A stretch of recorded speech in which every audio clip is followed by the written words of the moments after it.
Important disclaimer and viewer notice. This is an international broadcast intended for a mature audience, 18+. It is designed for global horse racing enthusiasts, particularly those in jurisdictions outside of India. This content may be of special interest to attendees at the live event. Important notice for viewers in India. Please be advised that this content is not intended for your jurisdiction and may conflict with local laws. Please read the following carefully before proceeding. 1. Purpose of this channel: an academic exercise in risk analysis. This live stream is a purely educational and informational broadcast. Our focus is on the academic exploration of handicapping methodologies, statistical data analysis, and the principles of risk assessment. Crucially, our analytical framework does not assess the probability of winning. Instead, our entire focus is on identifying and evaluating the potential for financial loss and the inherent risks associated with each variable. This is an intellectual simulation designed to teach a disciplined, risk-first approach to analyzing the science of horse racing. The live format of this stream is essential to this analytical mission. A spreadsheet alone provides only a static, quantitative snapshot. A complete and rigorous risk assessment requires the inclusion of dynamic, real-time variables. These include qualitative observations from the paddock, the physical condition and behavior of the horses, last-minute changes in weather and ground conditions, and the strategic decisions made by jockeys during the race. Therefore, the use of a live race feed is for the strict purpose of data collection and model validation.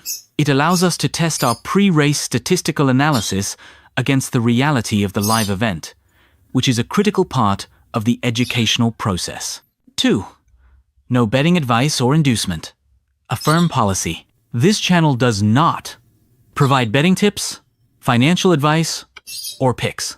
The content is not intended to induce, encourage, or promote any form of wagering or participation in online money games, which may be prohibited by your local laws. Any analysis is a theoretical exercise and must not be interpreted as a recommendation to place a bet. 3. Strictly independent, supported by viewers. The host of this channel is fully independent. We have no affiliation, partnership, or financial relationship with any bookmaker, wagering platform, or any other entity in the gaming industry. Our analysis and content are not sponsored or influenced by any outside entity. This channel is made possible through the voluntary support of our viewers via YouTube's official features, Super Chat, etc. All contributions support our educational mission, and our content will always remain free and accessible. 4. Community Code of Conduct. Fostering analytical discussion. We encourage an intelligent discussion focused on the science of racing. Encouraged. Sharing your thoughts and analysis on the race or any horse, focusing on data, strategy, or observed risks. Prohibited. Discussing personal bets, encouraging others to bet, requesting tips, or sharing links to wagering sites. Violation of these rules will result in comment deletion and a potential ban. 5. Viewer responsibility, legal compliance. You, the viewer, are solely responsible for your own actions and for understanding and complying with all laws in your jurisdiction. This channel and its host assume absolutely no liability for any financial losses or legal consequences. By continuing to watch this stream, you acknowledge that you have read, understood, and agree to these terms. You confirm that your purpose for watching is to learn from our methods of live data analysis and the critical study of factors that influence race outcomes.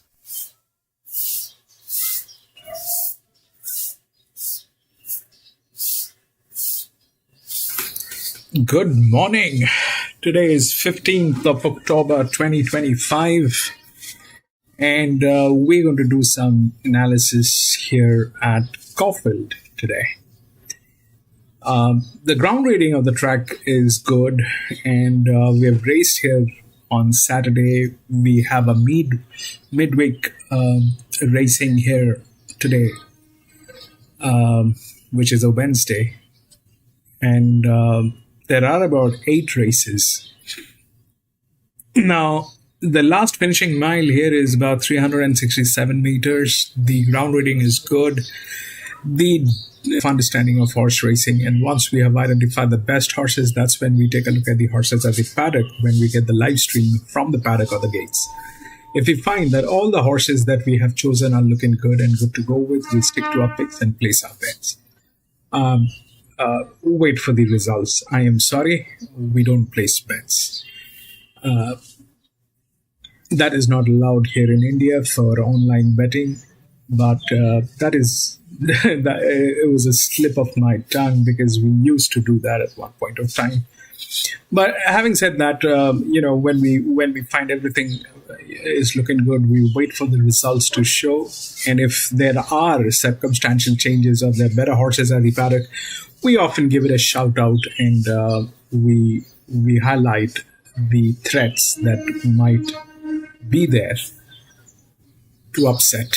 So that's all that we do, and we'll see what we've got for the first one. Starts in 25 minutes.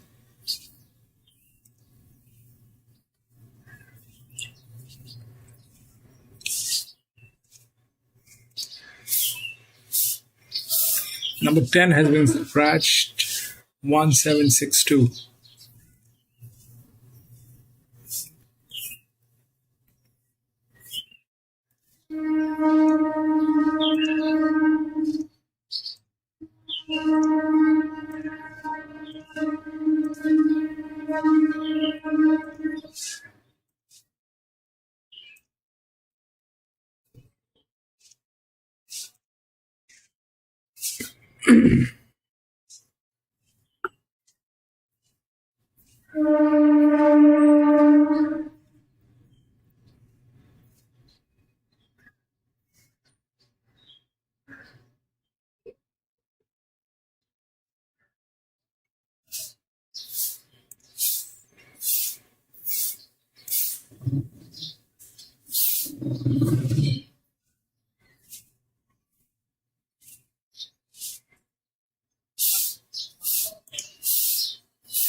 So the one is the favorite. The one is the linear. It's the one through the rails. So this is a 2400 meter benchmark 84. Now,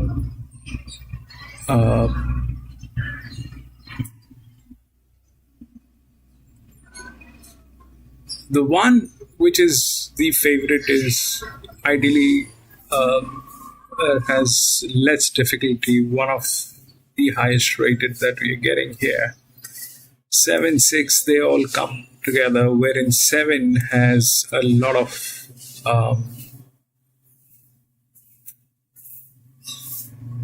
advantage, but 8 also has the advantage here. The difference is not much. So these two are the highest probably pressures that we can figure out, 1 and 6. 7 is rightly identified with the lowest advantage, which is here. Lowest in number, but highest. One of the horses with the advantage. The other horses with advantage are here: 8, 3, 5, and 4. 8, 5, and 4. Where 5 looks like a drop in class, could be a threat. This one is a 9-year-old gelding, so I'm not going to talk about it. The 2, I am not sure what it is going to do because it's not looking great on papers. But the point here is 176. Now, whether it is 7 or 8 is something that the results will say, because these two are more or less the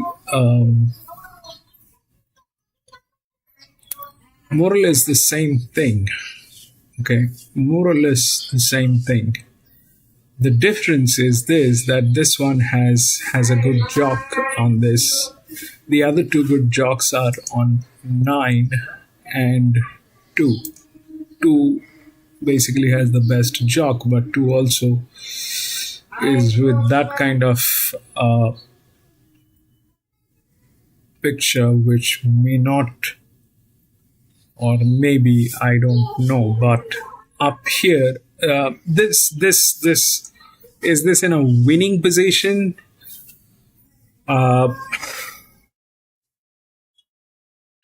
Technically, no, but it is a 2400 meters, so that means the rails will not matter. It's a 2400 meter. The rails do not matter here, but it's not looking in the great in a great shape. So 2 is questionable. Out here, 1768. These are the horses that we have now. The 7 is good. There is no doubt. It's with 0 pressure. It's a 74. If we take out the difficulty, it becomes 70. We take out the difficulty, it becomes 69 something. But the advantage is also more. Okay. So whether it is 1, 7, and 6 or 1, 8, and 6 is something that we will figure out. Both of them are capable of delivering. Both of them are capable of delivering. This is a 4-year-old mare. It comes from gate number 9 with a good jock. This one is a 4-year-old gelding. Doesn't have a jock. One of the best jocks, but has more advantage than this one. The difficulty is almost the same. Whether 2 is the 3rd position or 6 is the 3rd position, that is something that we'll figure out. But 2 doesn't look very impressive. The game probably is here. It is either 7 or 8 in between. I like the 8 more because of the advantage, definitely. And generally, this distance is for the 5-year-old mares. We don't have that.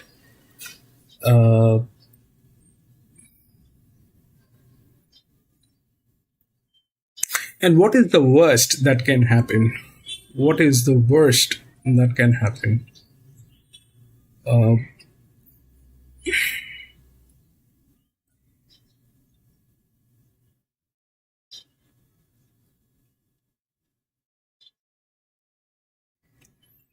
Out here, I don't think this will work, especially with that on a benchmark 84. This is not going to.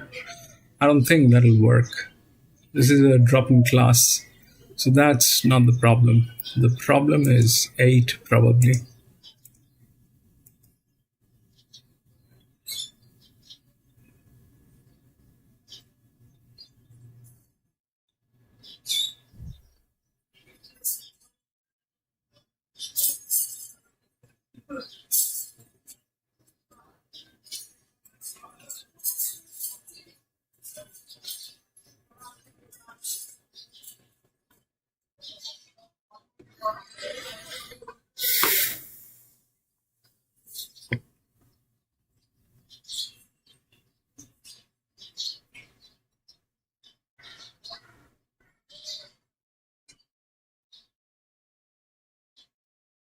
We'll see how it works. The one looks like it's the favorite.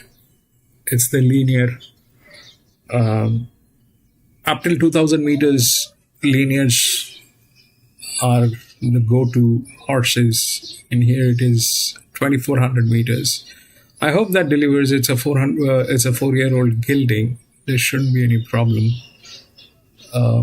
These two are the highest leverages which are here. This is a 32, 41, 32. Then in between we have a 0, which is like that. So that's that. And then we have an 8 here, which is 3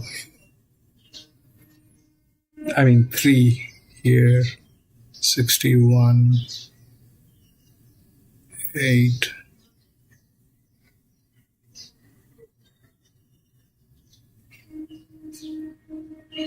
But that is a very good hand. That's a very good hand. This is what 186 is what I think. 2, 3, 9 is good. We'll see.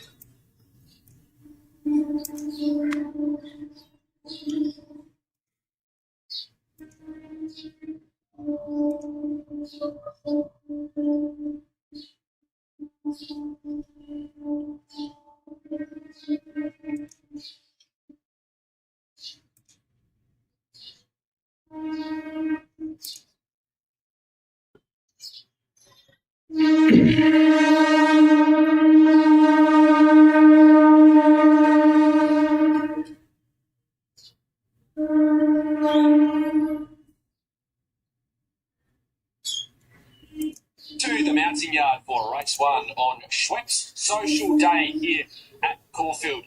Kings Valley, he is your current $3 favourite with points bet. Litsteel on the second line of betting is a $4.40 chance. $5.50 for Golden Century. Federer $5.50 and Mr. Monaco's been trimmed up. 13 into $7.50 now, probably the best back runner. And Almarac is a $14 chance, 29 or better about Farrago and Regal Lion. But that is the points bet market for race number 1 here at Caulfield on Schweppes Social Day. Let's hand it over to the brains at Foxcatcher, Clint Hutchison and Julian Valance. Boys, what have you got for us? Yeah, thanks, Timmy. I'm just going to have a look at recent, when this Caulfield railed down a little bit, Hutchie. So we've got 36 races in total as we get the graphic up, and it can just identify how this track actually plays. And I'm working off a good surface as well, so not when it gets in the soft range, but when the rails sort of 10 metres plus, we're obviously in 12 metres today. Shoot, there's the 1,200, 14 races. I found this interesting, Hut. 12 winners worse than midfield in the settling position. And we saw it on Saturday. I know it was in the true. Point Barrow, Giga Kick were able to just come off the speed. And 86% is a high margin. And they get to the circle, the 1,400 metre plus, 22 races. Then the 10 winners settled in the first 4, but 14 winners forward of midfield at 64%. So I think we might see, like we saw on Saturday, just the possibility of 2 differing tracks and how they play. Yeah, it could well be the case as well. Like you said, normally most tracks you go to, Jules, that rail comes out and you want to be more up and in, don't you? But not necessarily the case here, and if that wind doesn't get too strong, that could be the case again.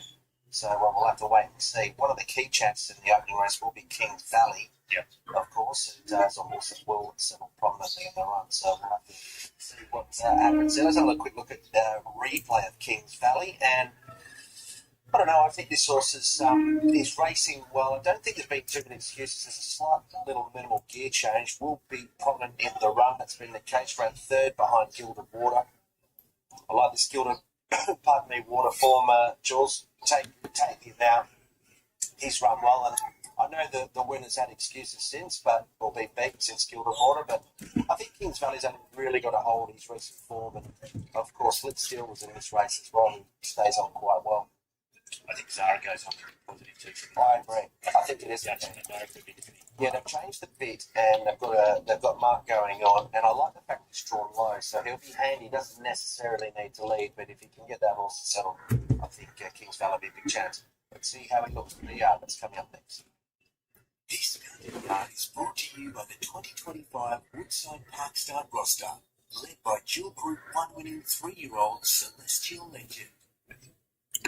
All right, punters, let's get things underway on Schweppes Social Day here, day 2 of the Caulfield Cup Carnival. This is the Schweppes handicap. We're over the 2,400 metres. It is a benchmark 84. And let's kick things off with the top weight, Kings Valley. We just have a look at a replay with your current favourite, around $3 across the fixed odds boards. What do we think of this guy's chances? He's had his foot on the tour this time. Yeah, I've got him on top. I think he's the horse to beat. Like I said, they changed the bits, are on good barrier. I think up to 2,400 is no issue for him. He hasn't only won up to 2,100.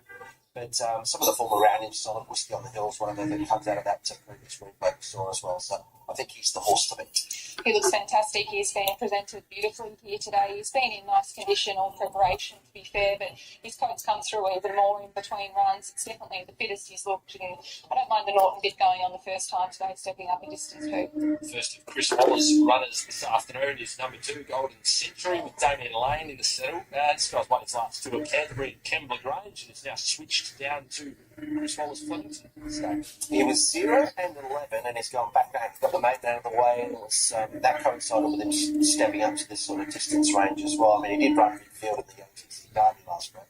So there's always been a little bit around of potential with him, but he's hitting his straps. He's with the right sort of stable to be laying on board stuff possible.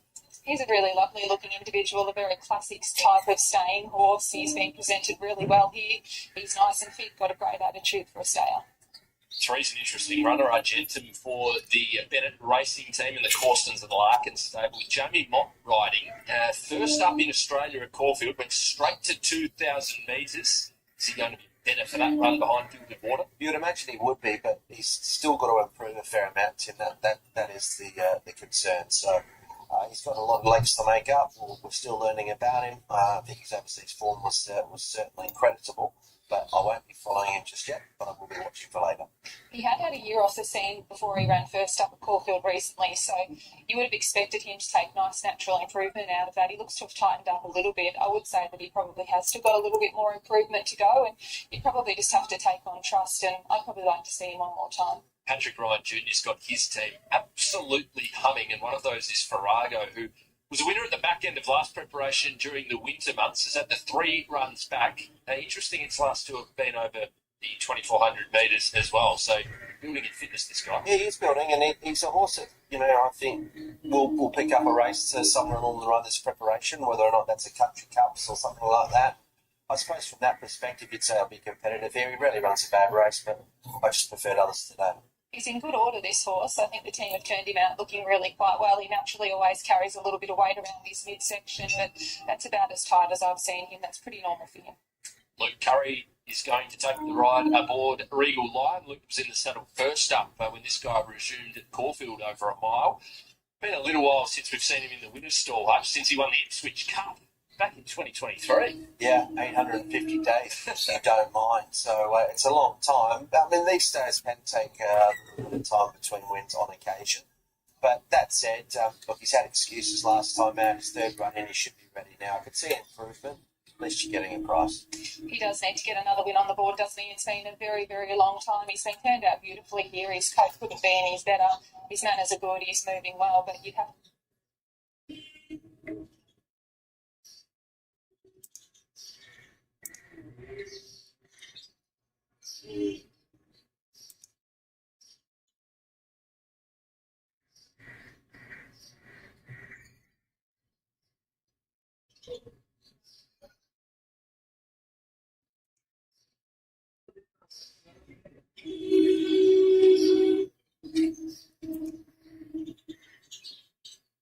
been, but he really is just so powerful, so loose in the way that he's moving around here. He's tightened up a little bit from that most recent win too. It's probably as light as he ever gets, which is what he needs to be when he's stepping up in distance for the first time.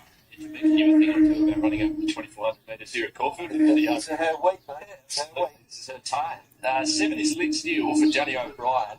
Blake Shin in the saddle this afternoon. What have you made of this girl's couple of runs over 1,800 metres and 2,000? Yeah, I like them. I'm not sure. I think they will probably want to get a win on the board sooner rather than later and then work out where they can place it. But I like the way she finished off behind Gilded Water. It's good progressive form. She's been consistent. She's a stayer in the making, and I'm not surprised there's good market support. She's the clear second favourite, bringing the same form as the favourite. She looks great, this girl. I think that she's in really healthy condition. She never really carries much excess weight. She's come to hand pretty quickly this time around. Arguably the best back runner in the entire race is Mr. Monaco, Hutch, for the Kieran Martin, with Ethan Brown having his first race day sit aboard this Galloper. He's just had the 2 runs in Australia. He looks to be building. I know that you're pretty keen. Yeah, but I'll call you up. Just his late work, I don't know whether today is the day, but at $13 or thereabouts in early markets, I was happy to get involved, and I've been very much encouraged by this trimmer. How did he look, Amy? Sort of getting himself relatively worked up here. I would have preferred him just to relax a little bit more probably before he goes out, but he looks like he's tightened up from his 2 runs in this preparation. All right, well, maybe dented the confidence a little bit there. Hutchie, 9 is Almarac for Cliff Brown and Craig Williams. He was second at Moonee Valley, 2 back. What does it make of his effort last start in the same race that a lot of these come through? All I know is the money. It's best to follow this horse where the money is on, and he's not really doing a good market at the moment. I don't know. It thinks he's fallen from mine. I just felt others that were easier to like on current form. He was another one that was just getting a little bit worked up in the yard. He looked particularly healthy, though his condition is excellent. I would say Johnny Allen just about gets right of the day there. He just did an unbelievable job staying on Farrago that was being very difficult leaving the mounting yard. So well done to Johnny and to our Clark, of course. All right, Hutch, we need you to get us off to a good start. We need to back the first winner, so we're playing with theirs for the remainder of the afternoon. How did you go lining these 9 stayers into form? Yeah, I think, look, it's a competitive race, but I think you can shortlist them down. I like Kings Valley to beat Lidsdale, so the market's got them 1-2. Federer, I'm not sure. Pedigree and improving type. The other horse that I threw was Golden Century, who's going for 3 in a row. It doesn't end there, but I went 1-7-6-2. Well, I see them exactly the same way as you, Hutchie, with Kings Valley on top. He's a lovely-looking individual. Norton going on for the first time today, stepping up in distance. It's great type. Looks like he's been really well prepared, so hopefully he can get the job done. Lidsdale, as you touched on, she's a really honest little mare, this, and I think that she's going particularly well. Step up in distance really suits her after 2 nice runs, and I'm a big fan of Federer. Hopefully he can run this trip out nice and strong too. 3.5 minutes out from race number 1 here at Caulfield on this picture-perfect Wednesday afternoon. Let's have a final check of the points bet market here. And well, Kings Valley, $3 out to $3.10. So I've been really well, pretty solid all the way through betting. $4.20 for Lidsdale, who they've been happy to trim up. Federer's been slightly easier at $5.50. The same for Golden Century. Mr. Monaco now just down to $8, but still one of the better back runners on the program. And Almarac is a little bit longer in the market. Don't forget, punters, PointsBet beast mode this afternoon, 2 till 5 p.m. Australian Eastern Daylight Time. So if you're playing on the Eastern Seaboard, only around 23 minutes to be precise until you can get spicy odds. And Caulfield has got a balaclava. Bet and stake limits apply. Imagine what you could be buying instead. For free and confidential support, call the 1-800 number or visit the website. And those 3 meetings are, of course, the meetings that we're covering here on racing.com this afternoon.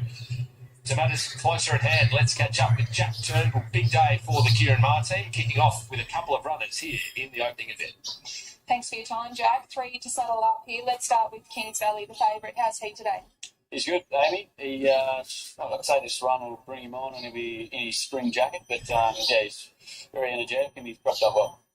We go then to Federer, who was excellent winning last start. How do you think he should handle this step up in distance? He's come on and he's doing everything a lot more appropriately. We've ridden him back in his trials and gallops, and he's doing everything in a nice rhythm. So he'll be ridden much the same today, hopefully 3rd to 6th, and finishing strong.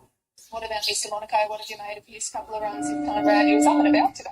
Yeah, he's waking up, and he is a work in progress. Again, this run will have him A1 in his coat, and the trip's the biggest thing with him today. So we won't see the best of him in this preparation. He'll be an all and beyond horse, but this is all just foundation work for hopefully a future Cup source in a couple of seasons. In between Kings Valley and Federer, who would you probably be leaning towards here? Stick with Kings. He gets the Norton bit on today. His problem has been he's just been a bit fierce in his work. So if Mark can get him out and smooth, roll forward and get everything right in between, then I'd stick with him.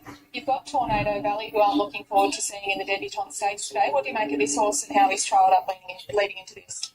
So he had a quiet one down the straight at Flemington, very much on the bridle, and then he had a bit of a squeeze at Cranbourne and really come on. He's very well educated by Sydney. He's been down with us for about 6 weeks, and He's had more work than most in that field, so hopefully that does transpire to today, and he's drawn one, so he gets all the favours. And for the rest of the day, you've got a number of other runners. Who would probably be your best chances, Jack?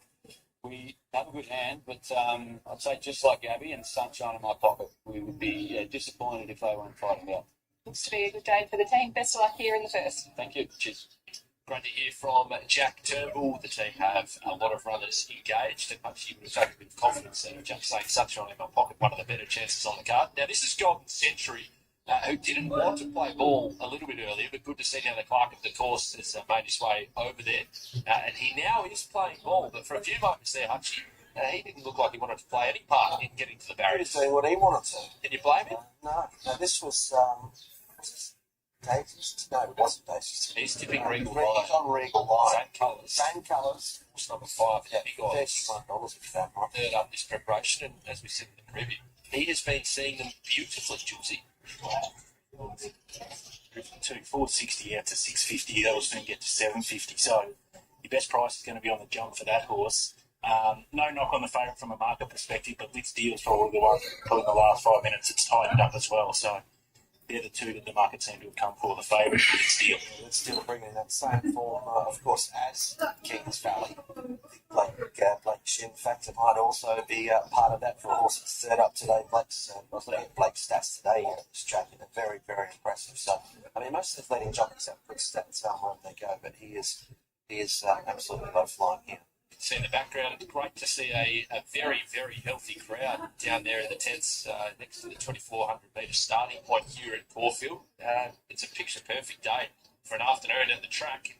Good to see that a crowd has come in and they're enjoying all of the action. It's going to be for a fun afternoon under picture-perfect skies. Oh, no, it's going to be great. And how good was it on the weekend as well? Caulfield did get his day. They'd have to be delighted with the turnout. Crowds stuck around, and it just shows me that a beautiful day like today, what can happen. So, whilst we have been brewing no rain in the state in general, we're going to make the most of it.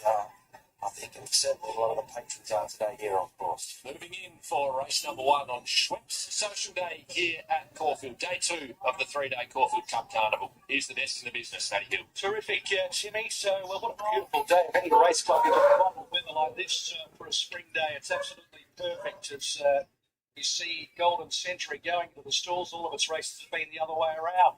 So wasn't expecting to go the left way of going. Damien Lane bringing that horse forward. Now Golden Century going in. Next one along is Farrago, and that will leave Litz Deal. So the favourite way is Kings Valley, 60 cents clear of Litz Deal. Then out to Federer. So here's Litz Deal. Being brought forward 2,400 metres, the Schweppes handicap to kick off Social Day.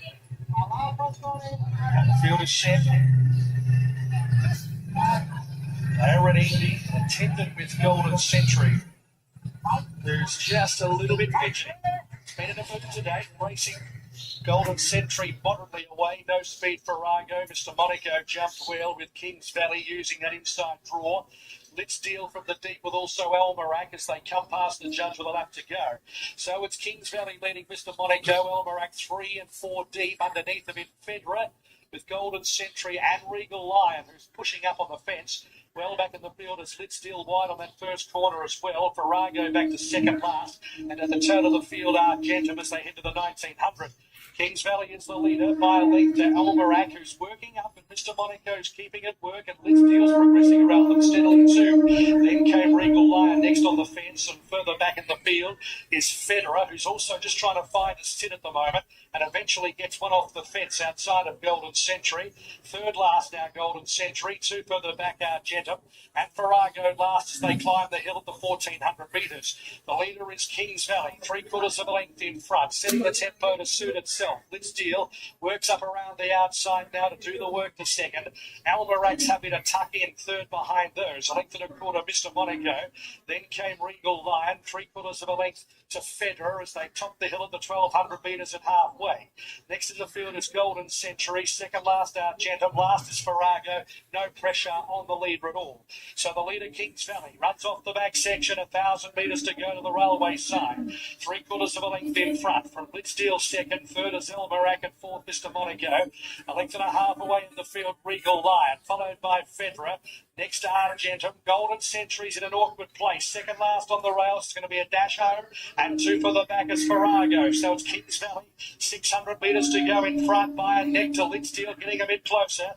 And they're 2 lengths in front of Mr. Monaco from Almerac the inside. Fedra's about to be stoked up. Then came Argentum, who's holding ground. Next Regal Line, Golden Century, last of the main group, and they outsprint Farrago around the corner. So with 350 metres to go, it's Kings Valley with Lidsteel. They're together. Almerac battles on behind them from Mr. Monaco. Golden Century brought towards the middle of the course. It's Lidsteel claiming Kings Valley, 200 metres to go. Mr. Monaco, Almerac back on the inside and Golden Century wider. Lidsteel, 100 metres to go. Grabbed by Mr. Monaco, then Golden Century. Mr. Monaco goes home better. Mr. Monaco, Lidsteel, Golden Century. Next to finish Kings Valley from Regal Line, Farrago, and last Argentum. Mr. Monaco for Kieran Maher and Ethan Brown slogs it out to take race number 1 here at Caulfield. Was given a gun ride, and in what eventuated is a little bit of a sit. 8, 7, 2 and 9. Beating Lidsteel, Golden Century, and Almerac, who ends up running fourth. 8, 7, 2 and 9. All honours the winner, Mr. Monaco. Hutchie? Yeah, no, well done to a couple of the boys here that fancy Mr. Monaco. Good week too, because So what happened is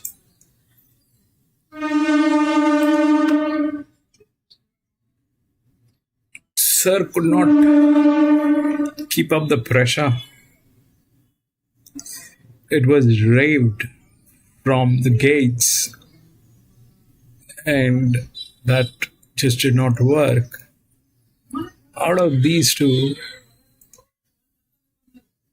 that had the advantage.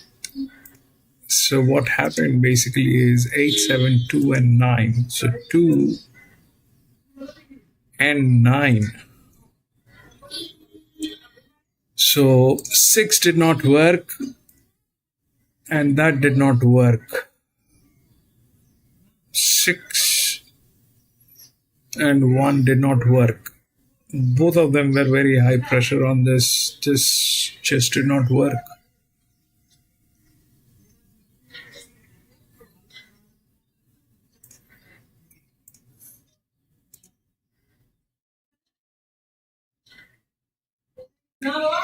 So why these things happen? They happen here at Caulfield. At Caulfield, things are not as clean as the tier 1 tracks, and things are volatile. So we have to be a little careful. I thought the 1 is going to win, 8 is going to be the second, and then something else will get in, whether that is 2 or 6, something like that. But what happened is basically it's all the advantages that worked. The pressure line just did not work. 2 came in third.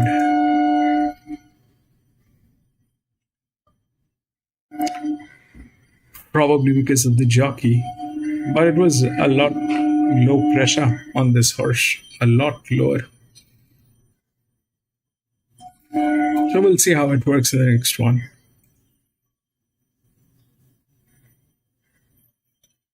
Two.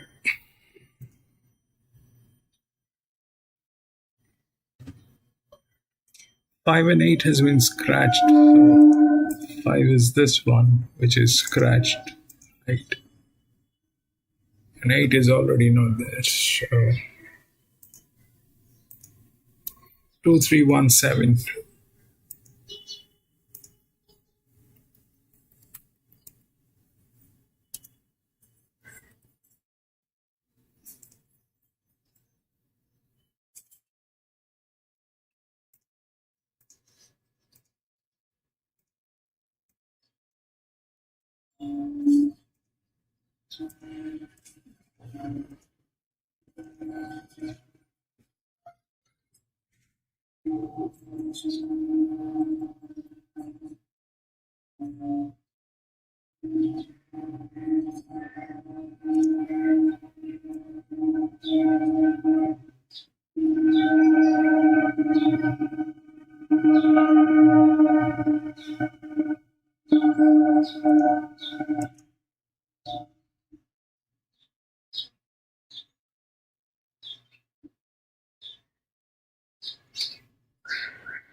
The odds are right. It should be 2 and 3. Then maybe 1 if it can hold up the pressure, which is here. Now, what can go wrong? Okay. What can go wrong? So,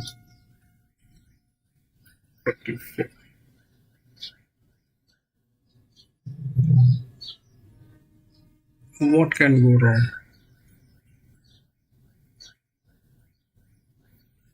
The only thing that can go wrong is probably the 6 getting in between, but the difficulty is very high. However, the problem here, you see, this was gate number 9, okay? Press 0. This was gate number 3, but that was a 2400 meter. They did not rave the horse. It was very right treatment on that horse for the entire circuit. But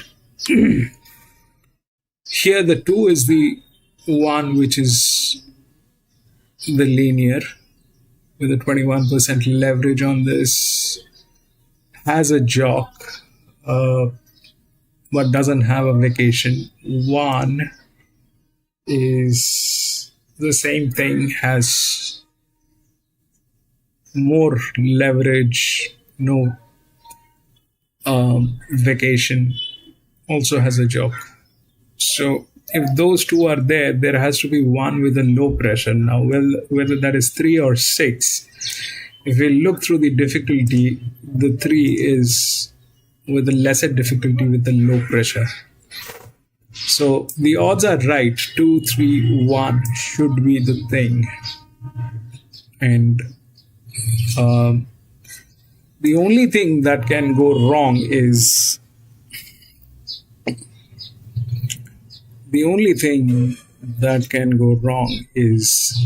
if for some reason, because both these jocks are a little dicey, especially the one on 3 is very dicey.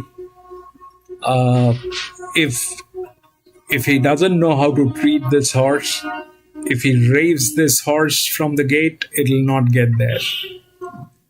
Then the 6 will get in, probably. He's not supposed to rave this horse. You can't rave this horse. This is a low pressure horse. It'll build up. It'll cover the last 367 from the back. That is how it is supposed to go. If you rave this horse, what will happen is, it is from gate number 7, it'll lose gas. So we do not want this gentleman, but they're all 3-year-old geldings. That's one good sign, that they're all 3-year-old geldings. So losing gas may not be a problem unless it is, unless it does actually. So one of these, this one is definitely difficult. All right, this one is definitely difficult.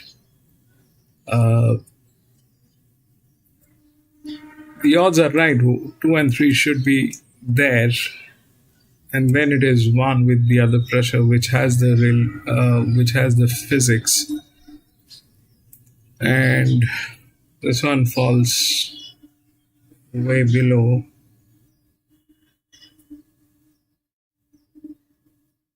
But it is better than 7.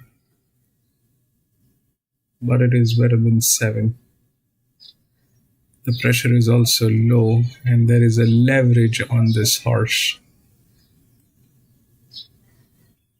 So this is not a winning horse. This probably is 4th if 7 fails, which may happen because that is the difficulty, and this is here. So 2 should be winning. 3 should be getting the 2nd place. And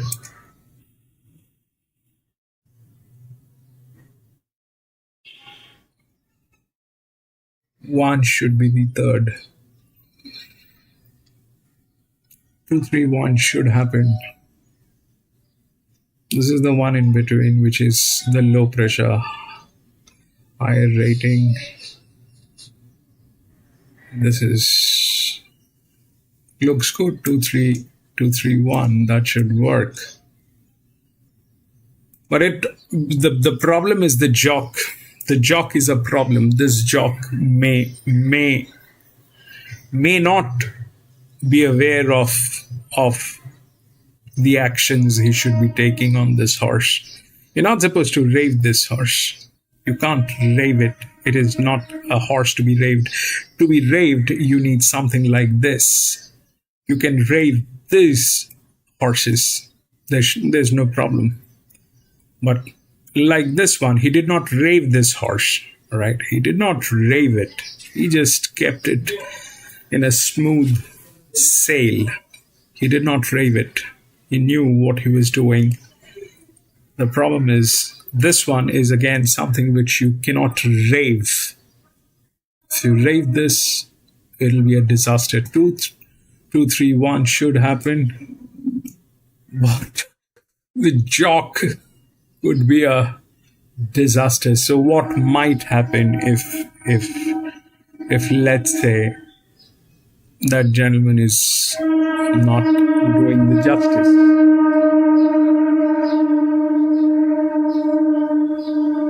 Then 4 opens up. Then 4 opens up. If 3 doesn't do the justice, then 4 opens up. Why? Because that is 2, this is 2.5 with a low pressure. These are 3. Okay.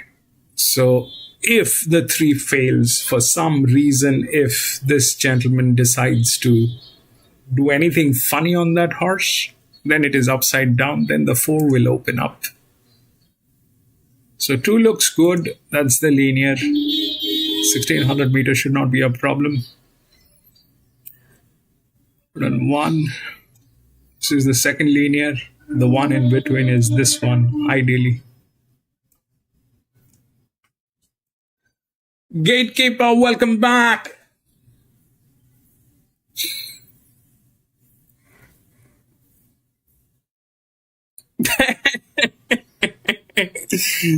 Those come in handy. Gatekeeper, those come in handy in horse racing. Jockeys falling off and all that.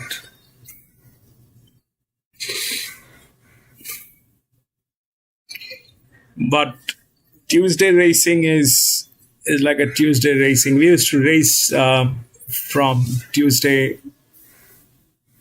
We used to race Tuesday, Wednesday, Thursday. Then Fridays we used to be off. Saturday we used to race. At one point of time, but then we started losing tracks. So we reduced the number of days we race because it doesn't make sense. It did not make sense. Okay, that's good news.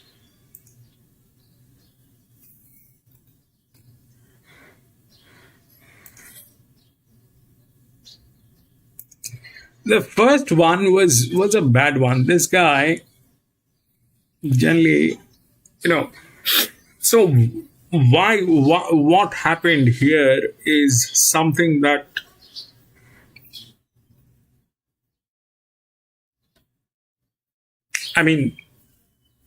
see, the problem here at Caufield is the corner, and at times the way things play here with the jocks. He raved this horse from the gate. He raved it. This should have gotten it. I thought 1 and 8 would be getting that. And I did not thought it would be 8 and 7. I did not think so. I did not think that it is going to be 8 and 7. The 7 was from gate number 9. It was difficult. This was okay, but out here, the pressure failing is a sign that says that things are not going to be easy. Here we have a pressure on this guy. This is way too much. This is second linear. 35, gate number 8. In between we have these two horses where the difficulty is less on this, difficulty is more on this. So the odds are right, 2, 3, 1. That's how it should work. But if the 3 fails because of this gentleman sitting here, if the 3 fails, then it'll be upside down. Then the 4 opens up here because that's the only low pressure. This 7 is 3. This is still 2.5 and this is 1.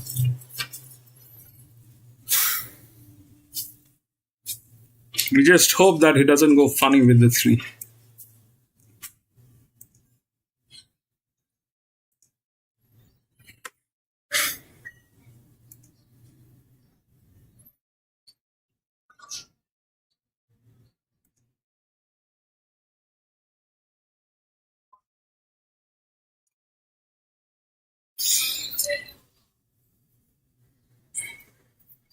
We've got a lot of races coming up here at Caulfield, and this is a tricky place. This is a tricky place. I wish they did more races at Flemington and Randwick.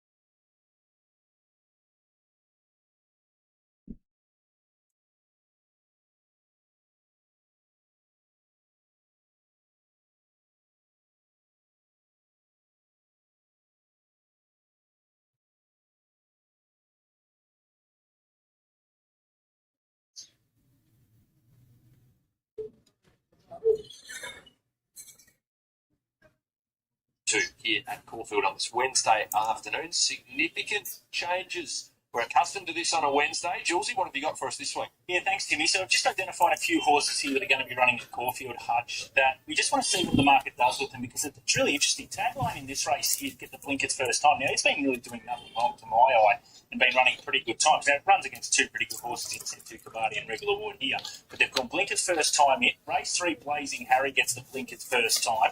It's off 95 days. Its last 2 runs were poor, so maybe the camp's saying we need to turn it around for that.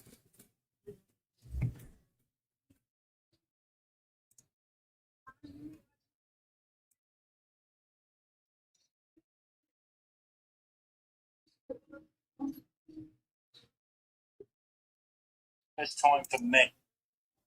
Maybe they have some intent, and I think it'll be interesting to see what the market does. But there's some interesting ones there that I was surprised with. Yeah, Wooden Vernie, there's been good support around already for. That's been one horse that's been pretty well backed, just like Gabby, much the same as well, who, like you said, probably has that high head carriage and might improve further off that first up win. But all horses to take a close look at today. Yeah, we'll be having a look at them, especially from a market perspective, Hutch, to see what that market does, because they are significant, no doubting that.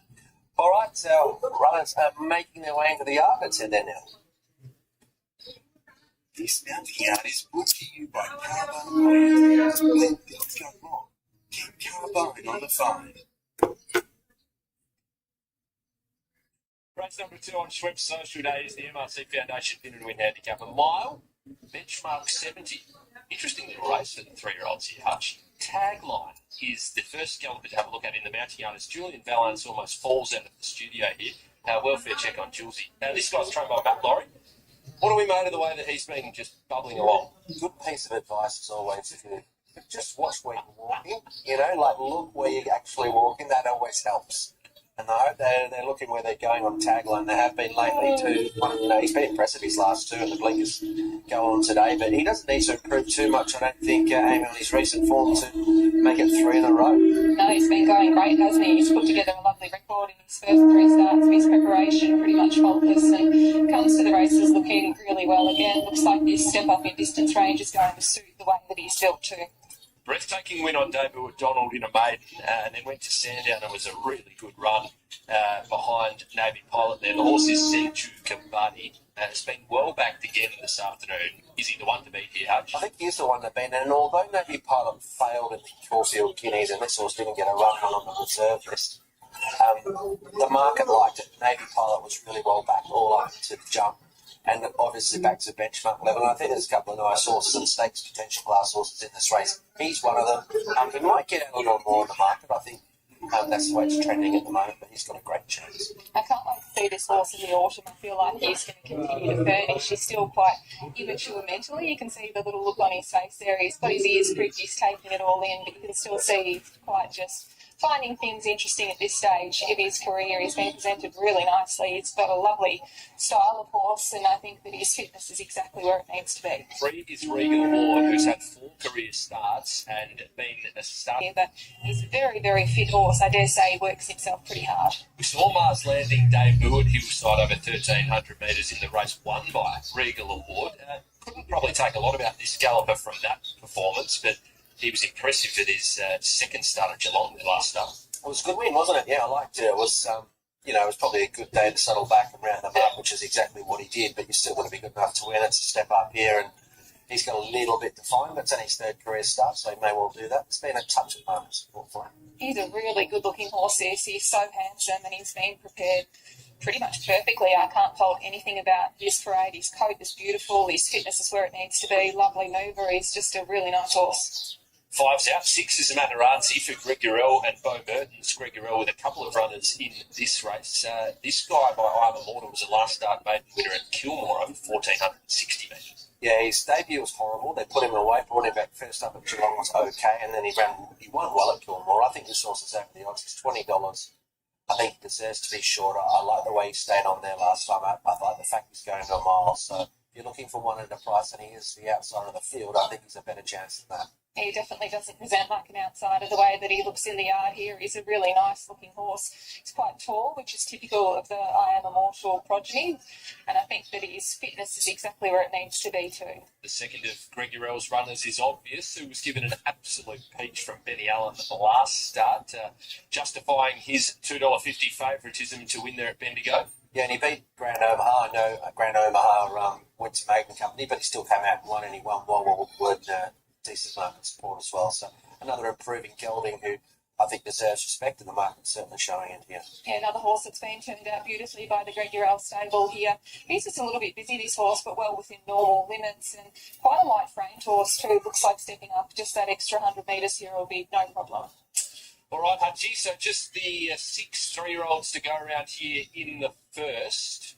Who did you like and why? Senju Kambadi, I actually would have given this a chance in the Guineas itself on the back of that Navy Pilot form. I thought he built really well. I like him going to the mile.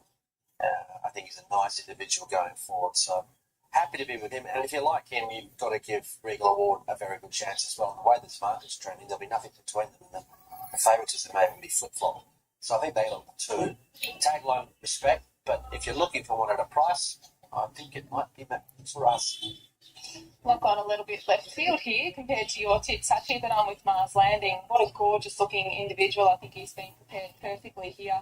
Really nice type. His condition's spot on. His coat is lovely. Really nice mover. So can't say enough positive things about him. He is absolutely gorgeous. Of the rest, Tagline looks good. Senju Kambadi, I think he's a really lovely type of horse too. Regal Award, we know that he's got a bit of X factor. He just needs to get his racing manners in check.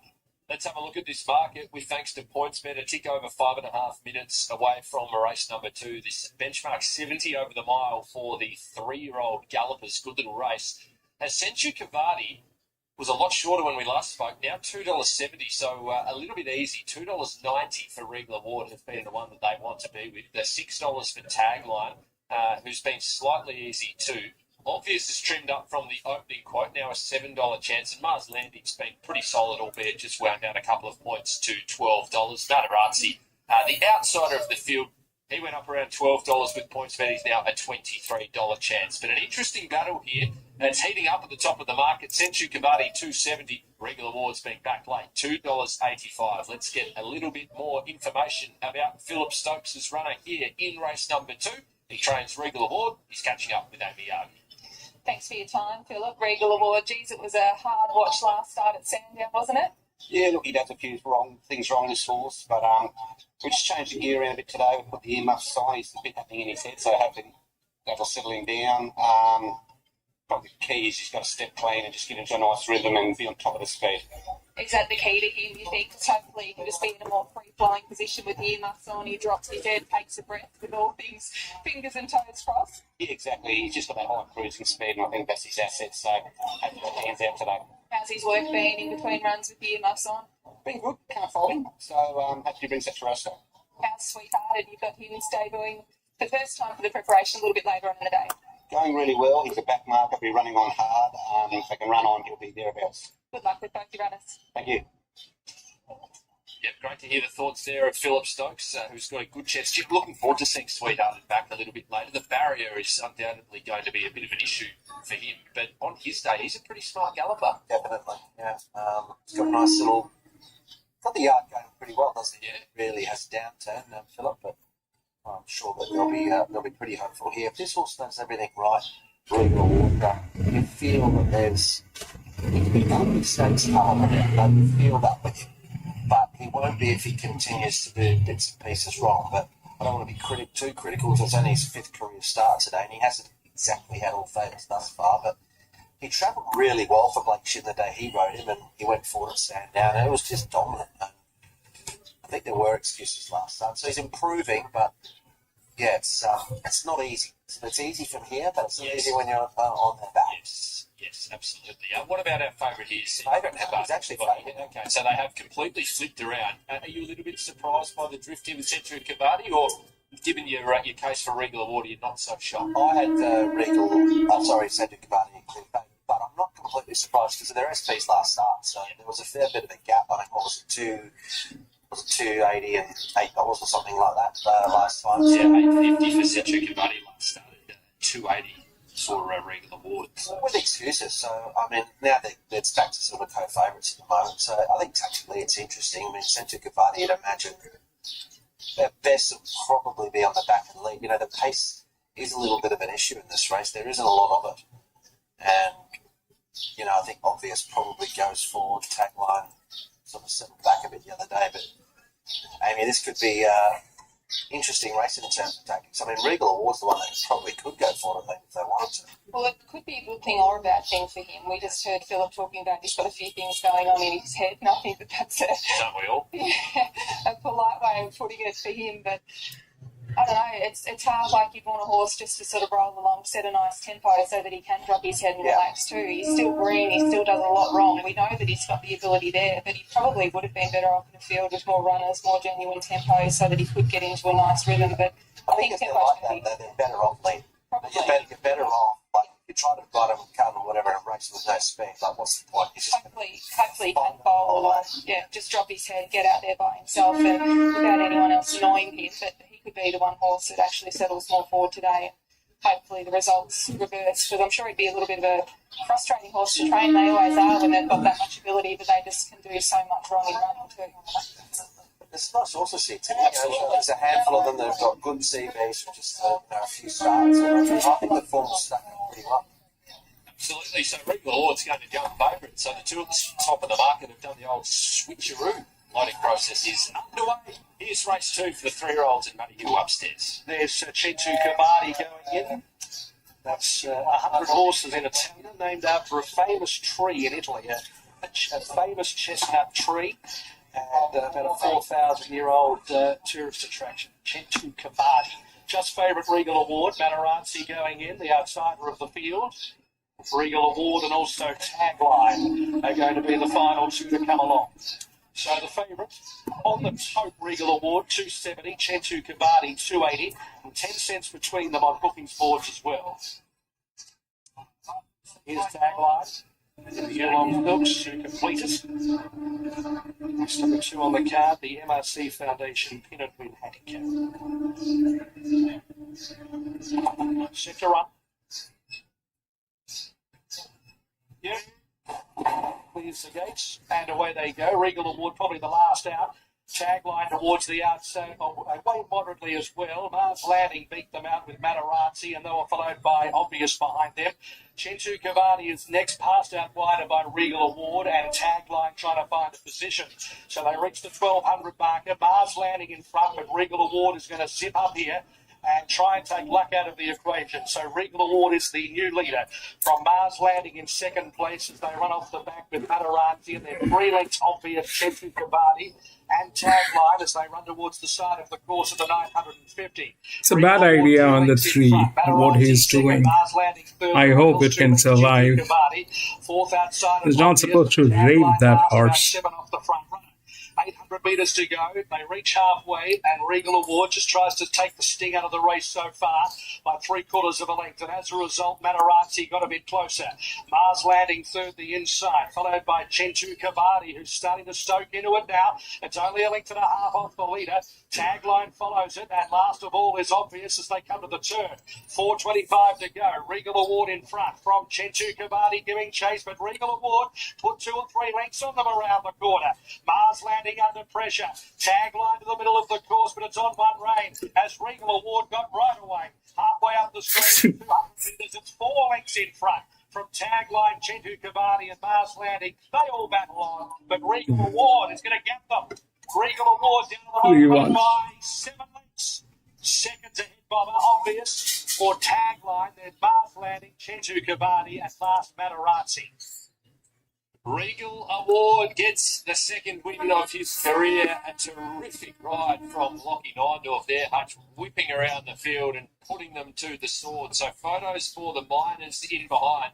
But this Ole Kirk gelding continues to go from strength to strength. Look at Nindorf sitting up for the photo there. As comfortable as you like. And the late money was absolutely spot on. Regal Award ended up jumping favourite thanks to the drift on Chintu Cavani. It's a winning start to Philip Stokes' day here at Caulfield. That was impressive, Hutch. Oh, Del Rue not getting a run in the Guineas, I think, on the back of that. I know it was a benchmark race with a small field, but he has absolutely donkey-licked that field. He relaxed pretty well, Amy, it has to be said, leading in that role. And I know you can't always assume that it's going to be one like for like, but he was very impressive today. Like, he's bet a lot of horses have been winning for. Here things changed.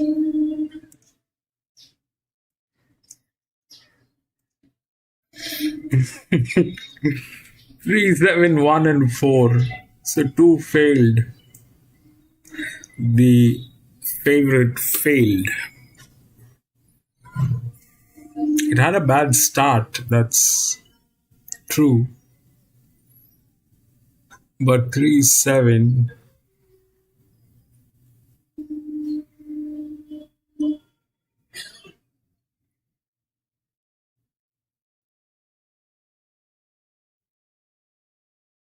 One and 4.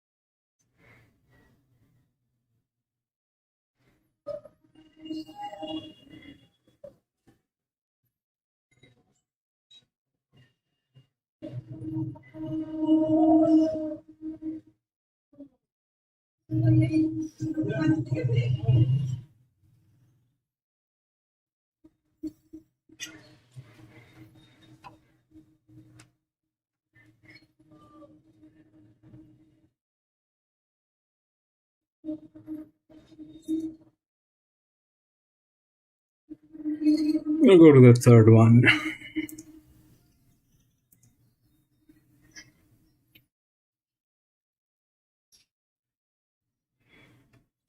2, 10, 11, 13 all scratched.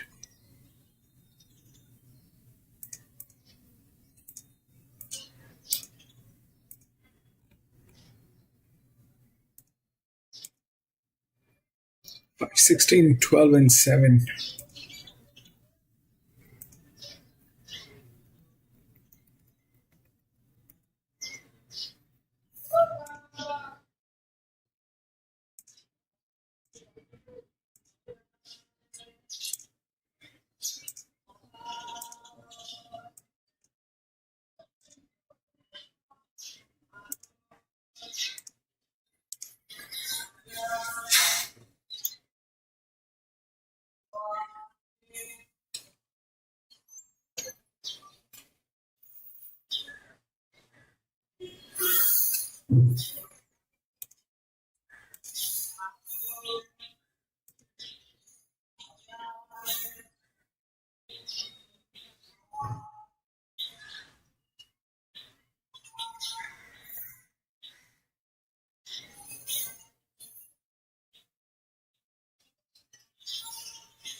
So the odds basically are all on jocks. Okay, 5 is a jock, 12, 7 jock, 16 is the only one which is here, um,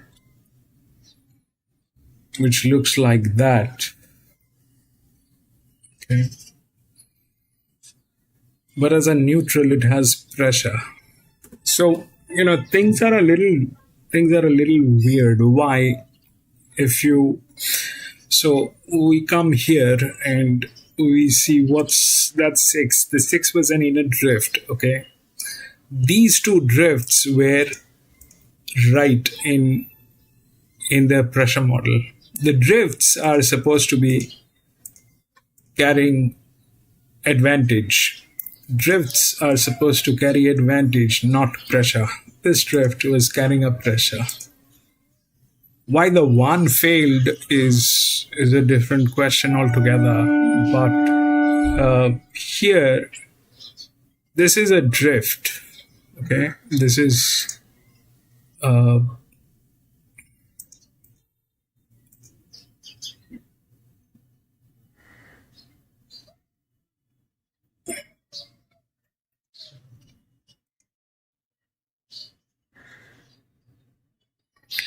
I mean, this is the third linear, fourth linear. This has lower pressure than this one. So this basically doesn't make sense. It doesn't make sense. It doesn't make sense. Again, it's there on top. It's a very well rated horse. That's that part of the story. But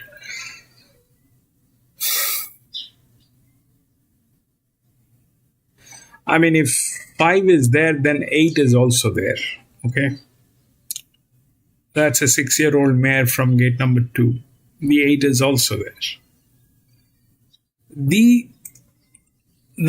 These are very wide.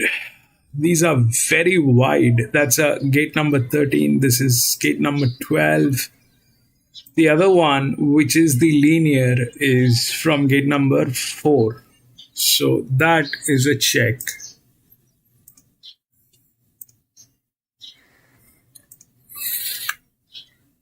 The 12 is a 49. This is a 47, but the 12 is coming from gate number 13, and this one is coming from gate number 4.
So one thing is for sure, what is happening today in a midweek is they're not able to carry the pressure which is on them. That is something that is happening, and that is happening constantly. In the first 2400 meter, we have seen that happening. A 1600 meter benchmark 70, we have seen that happening. Here,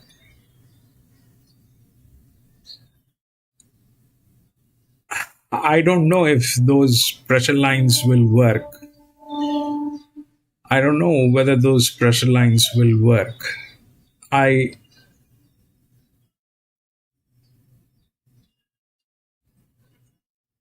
8-year-old, 13.7, drop 8, 20.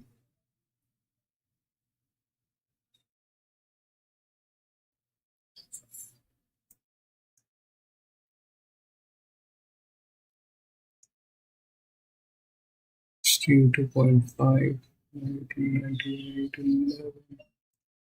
This gate number 11. This is 5, 4, 16, 16, 14. Will not work. And these I don't know.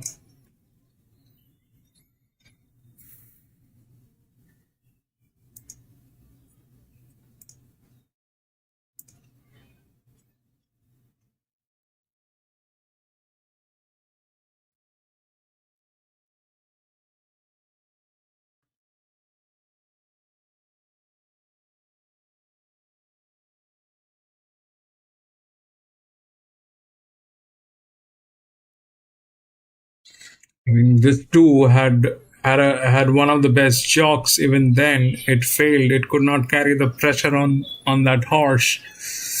Here, it is not that kind of a pressure, but it is not even supposed to have that pressure. It is supposed to have lower than that. This is like this one is the 7 is on a low pressure, which should not be the case. It should have more pressure on this horse, but it's not there. And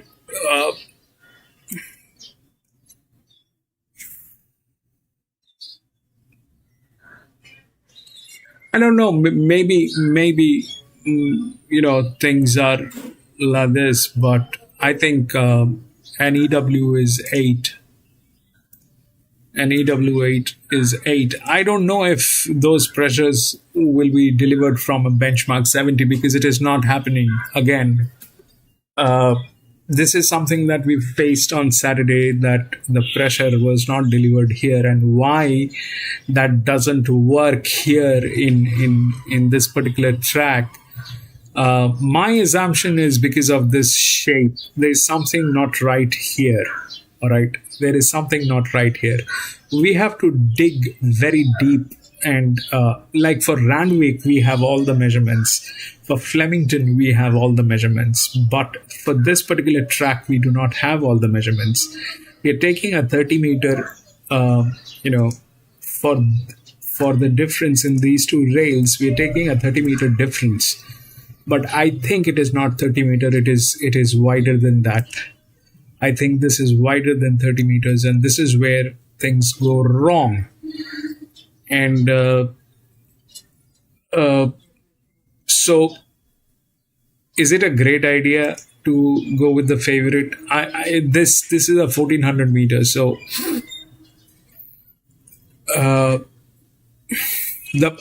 so far, generally, what we do, when we see the BL, and if the BL matches with the pressure, the FR, we know it's a good go. But when that fails, there is something wrong with the track. There's something wrong with the track. There's some kind of a difficulty here at the track which needs to be identified, and that can only be identified when we race that track like at least 10 good 5-6 times in a row, like we did Sandown Lakeside. But we don't race this track that often, and it's very difficult to identify what is the problem here. The problem probably is here. That's the problematic area. This is where things are going wrong. That's what I think. But this race, this one particularly, is either it'll be like the 5 we have it from the BL. It'll go. It has the rating. If that goes, then 8 also has the equal opportunity from gate number 2. Though it's a 6-year-old mare, but it's pretty much with the highest advantage, which is here. And things that might go wrong, there are plenty of things that might go wrong, because if we look through this, then this is the pressure line that we are having, okay? This is the pressure line that we are having, wherein 5, as that drift, all right, needed to have a much lower pressure, like these guys, maybe lower than that. But no, that's not the case. It is on a pressure line, and why it is on a pressure line is probably how it behaved or raced in its past race. But that's past. Here, right now, at this track, that pressure on a 1400 meter is not good for winning. The winning pressure are here. They can't win. Why? Because this one is from gate number 13. Probably it will not work. And 15 is not even there within the odds. But that's the linear. Okay? That's the linear. That is from the inner gate. I don't know if that'll work. But this doesn't fit the bill. Somehow this doesn't fit the bill, and if things go wrong, they go wrong. So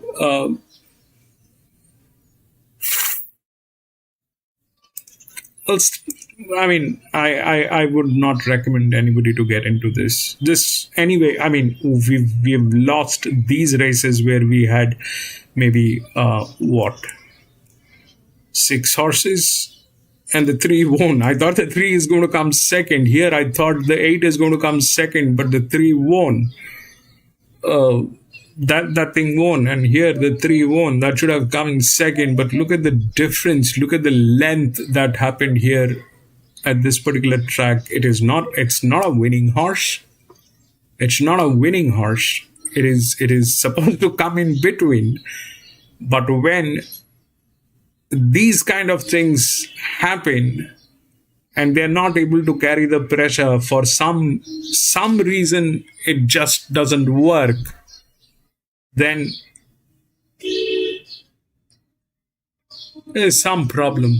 There's some problem with the track that needs to be identified, and unfortunately we do not have enough data on this particular track. So yeah, the 5 is the favorite. Probably, through the physics we have that, but it also contradicts that, that horse, that pressure is not what we have seen. Generally, that doesn't work. I mean, here, the first one, this one was at a 32. You're not supposed to have that horse at 32 or 44 for that sake. This is supposed to go down to about 7, maybe 6. No, it is at 32. So that's not the right fit. The drift needs to have low pressure. Like the EWs. The EWs will have low pressure. The drifts will have lower pressure. I mean, they are the lowest, but they are lower. If they come on pressure, then there is something not right. There is something not right. Why that is happening? And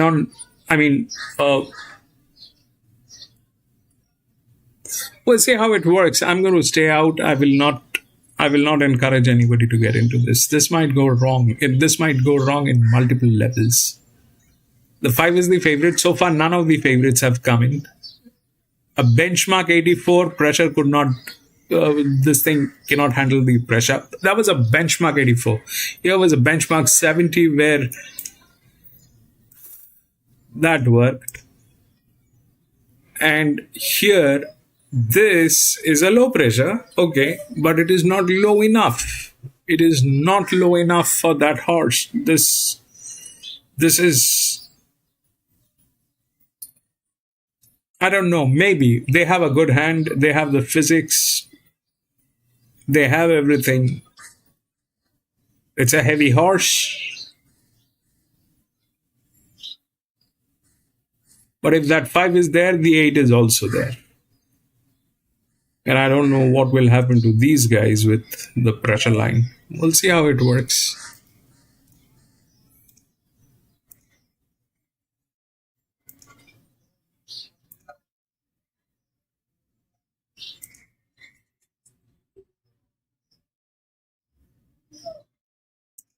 For Matty Kamani, it brings in some Ballarat pattern synthetic form. Yeah, he's a real specialist on that surface.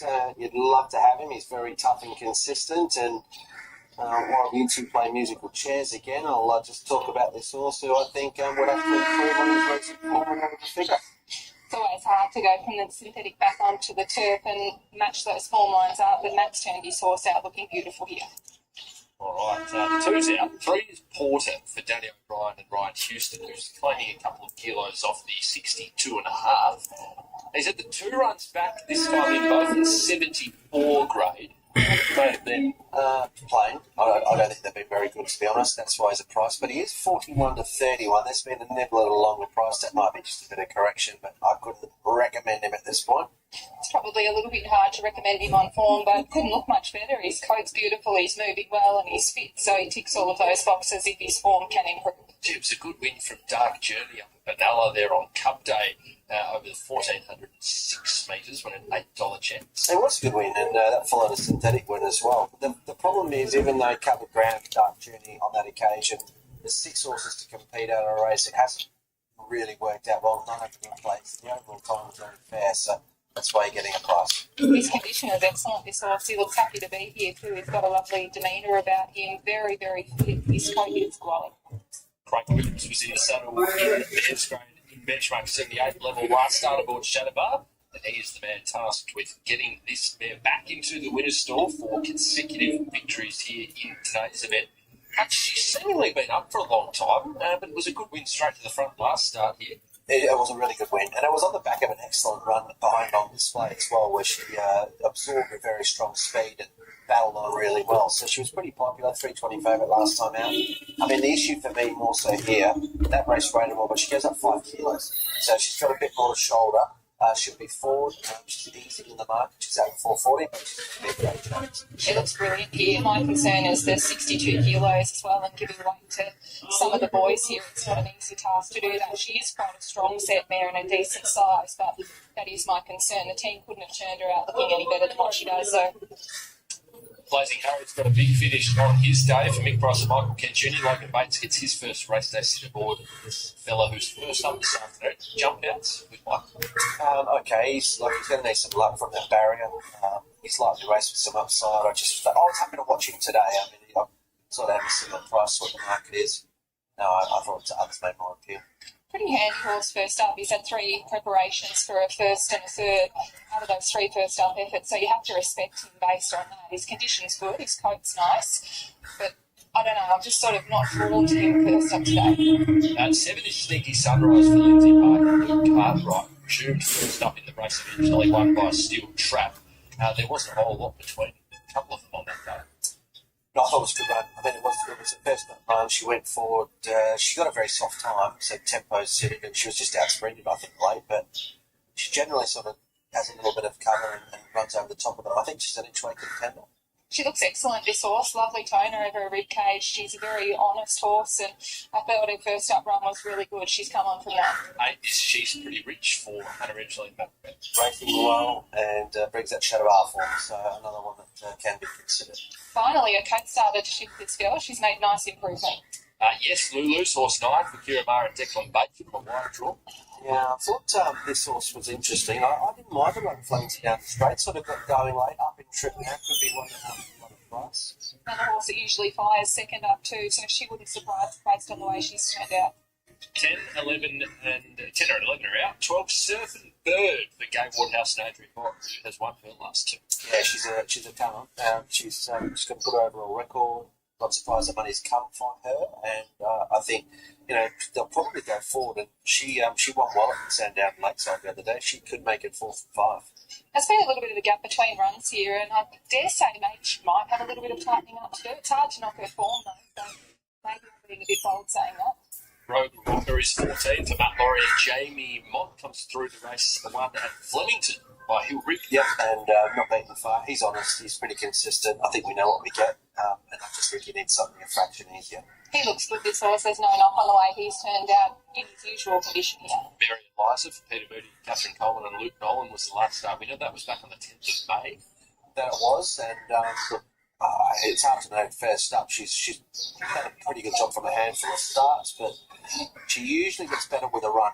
I'm using that as an example again today. She does, but gee, she looks forward here. I don't think that there's much left to come off her after this run. And the Belmont Gangster right down the bottom of the page for Anthony and Sam Friedman. Gee, it was an impressive Australian debut for this kind of a hunch. It was a really good win, wasn't it? And I think you can win again. Usually a lot of these imports, if they can come out and do it at their first start, it bodes well going forward. And he'll just need a bit of luck from the gate, but I'm put him on top. He's a really beautiful looking individual. He's still acclimatising. He's starting to get a bit of a winter coat. He doesn't know what season it is, but he's particularly healthy. All right, Hutch, so the Belmont Gangster goes on top by the sounds of it. How do you fill out the rest of the 3 top 4 spots? Well, it's hard to knock Shadowbar. That horse is really racing well, and she'll make her own luck as well once she with Craig on the horse. So that's a horse that's going to be there. Sneaky Sunrise seems a bit big to me, and I think Surf and Bird, the market's really beginning to like Surf and Bird, who are all going to get a lot from the gate, but can roll from 16, 5, 7, 12. I'm with you, Hutch.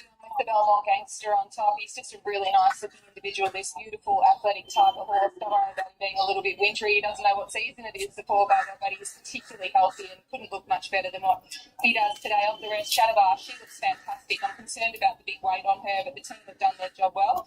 Sneaky Sunrise also presents well, as does Dark Journey.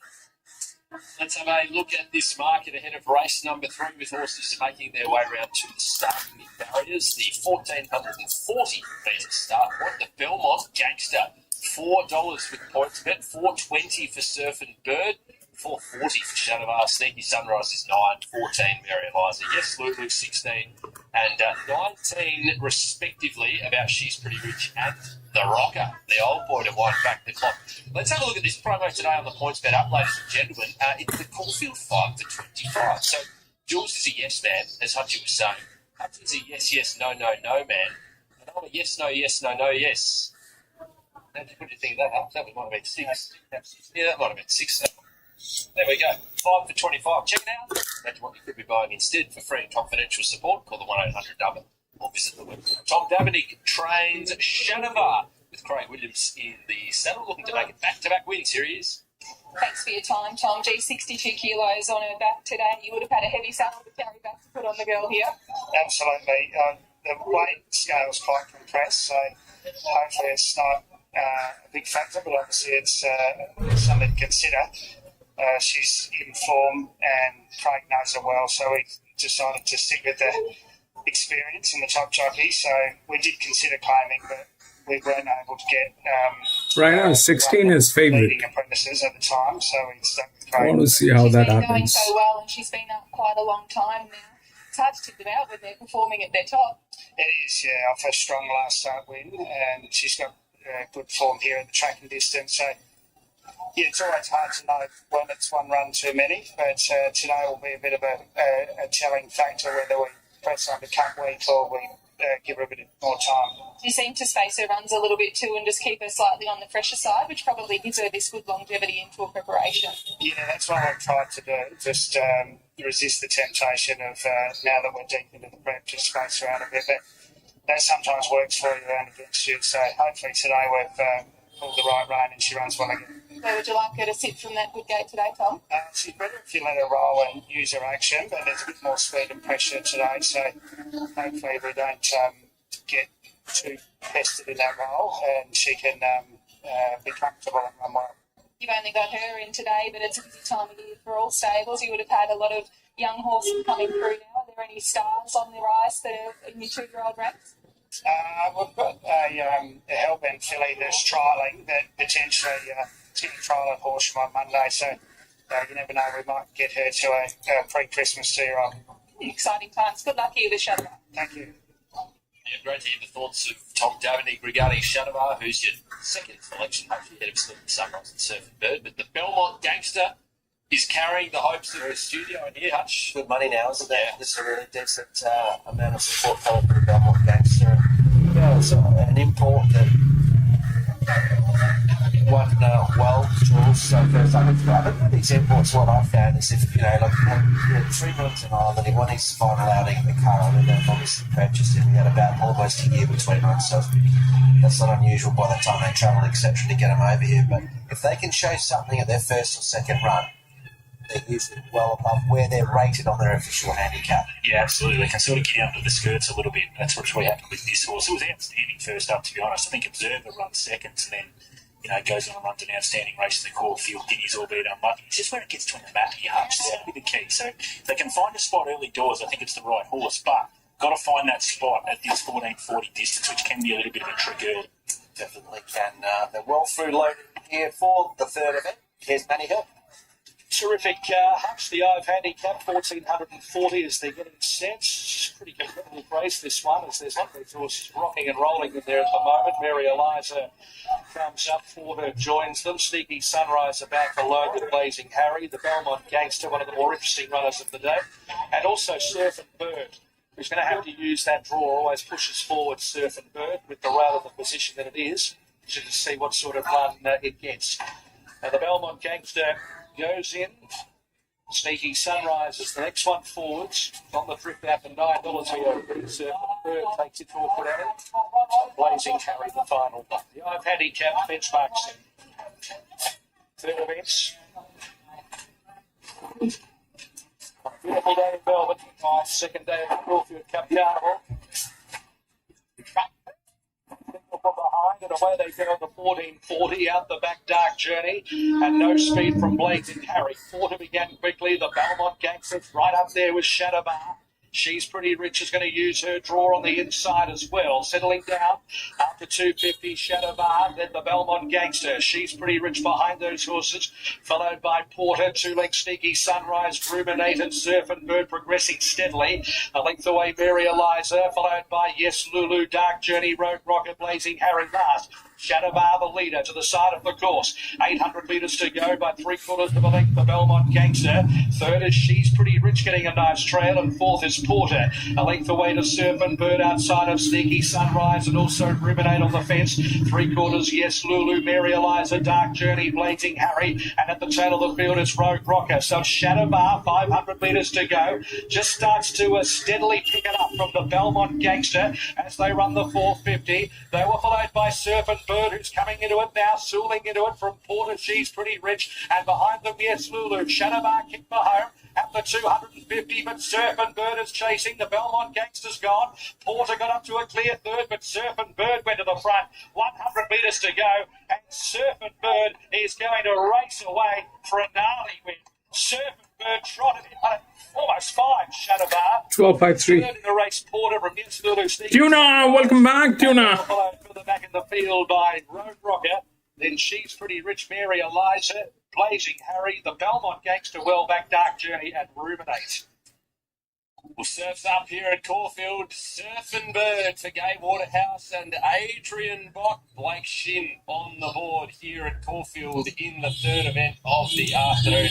Wins, and wins really well, beating Shadowbar, who was brave, and Porter, well, third up. That was a big run at a huge price, and Yes Lulu will run fourth. So the numbers in race 3, 12, 5, 3 and 9, but this was all about the Bird. Surf and Bird, a gnarly win, Hutch, as Paddy Hill said. Love the call. It's over. Really good win.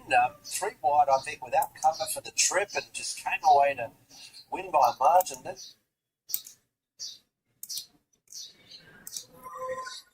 So the 12, the second linear with the pressure that actually went through, they were unnecessarily hyping this 16. That was unnecessarily. I wanted to see how that 16 wins. How that 16 wins. They were unnecessarily doing that. 12, 5, 3.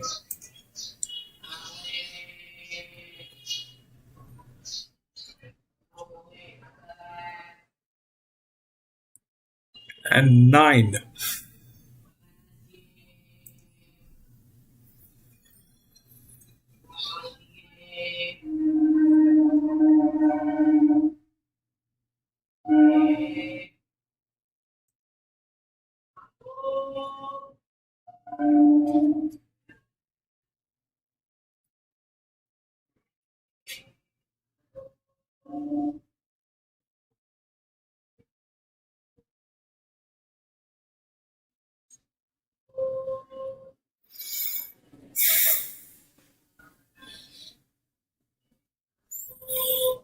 The fourth one is a pathetic one. It's 1,000 meter. We've got nothing on this.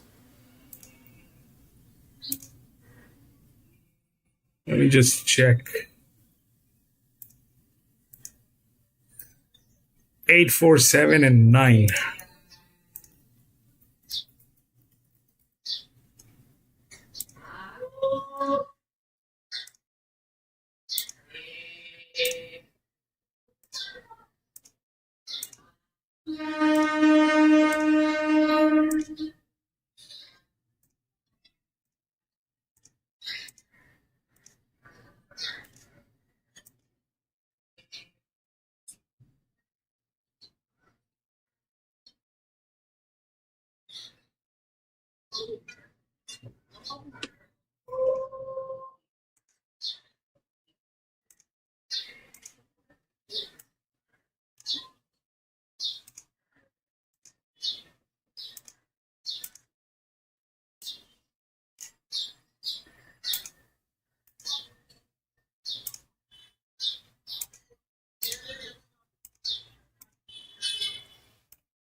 There's nothing. We can't make out what is what.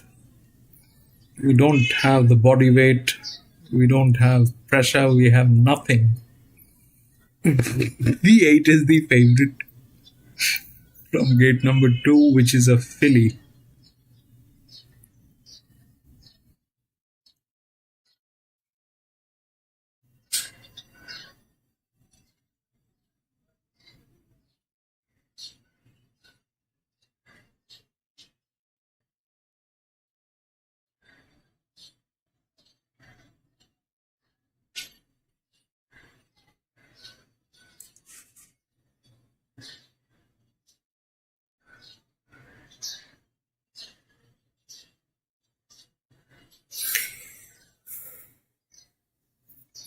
These are all colts. The one in greens are all colts. These are all colts. These are all fillies.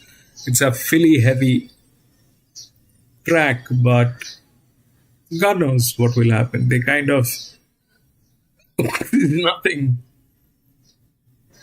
There's nothing, absolutely nothing. We'll see how it works.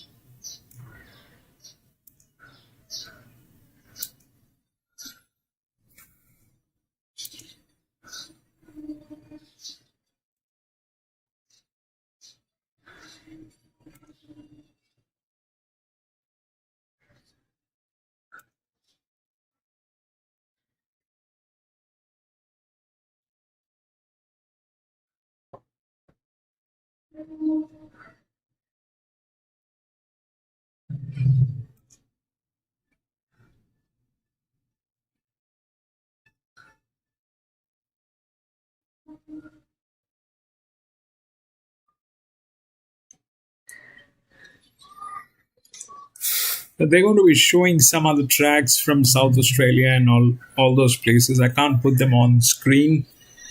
They bring us copyrights. We're safe with Victorian races and the New South Wales races. So we'll have to wait till the time the races are up. It'll take about 10 minutes.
I'm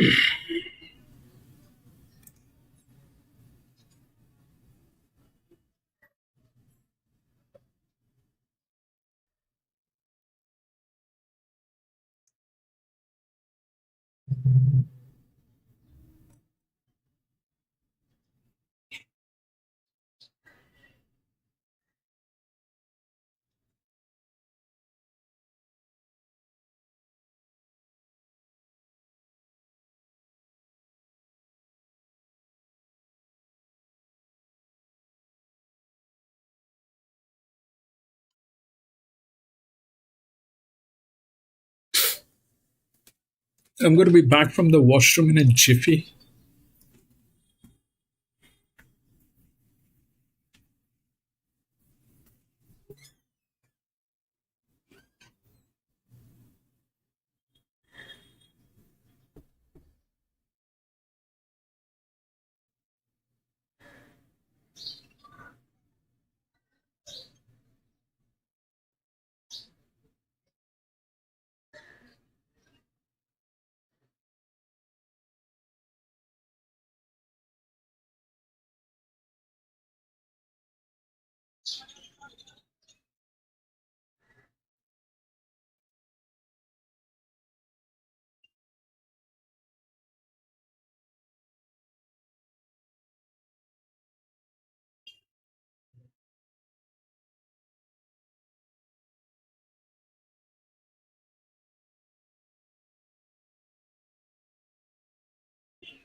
I'm back.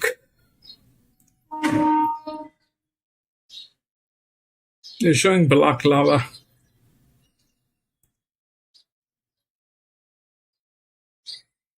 It'll take another 5 minutes, probably, or less than that.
What's with the 9?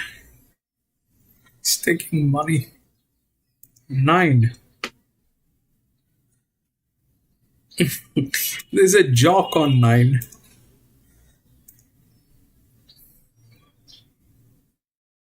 There's a jock on 9. Comes from gate number 5. They're all 2-year-old fillies, 2-year-old colts. God knows what will work or what will not work. But the best hand probably is this one, which is number 1. They also have a jock, but they're coming from gate number 8. It's very difficult to believe what will happen and what will not happen. The 8 from gate number 2 is also in a good hand, but it doesn't have a good jock. I mean, the jockey handicapping is not the best. The best jocks are here. 917.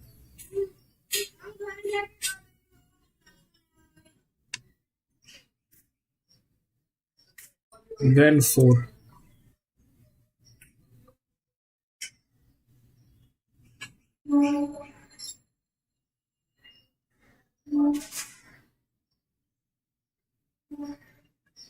That's the best jock, 9. Gate number 5.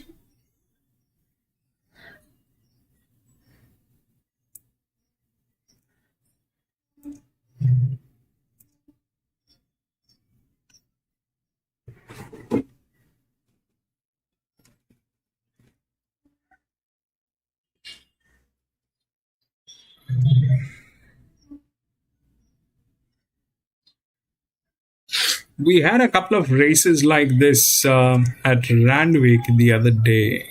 We can take a look at that. What happened here was these were the races, right? 1,000 meter.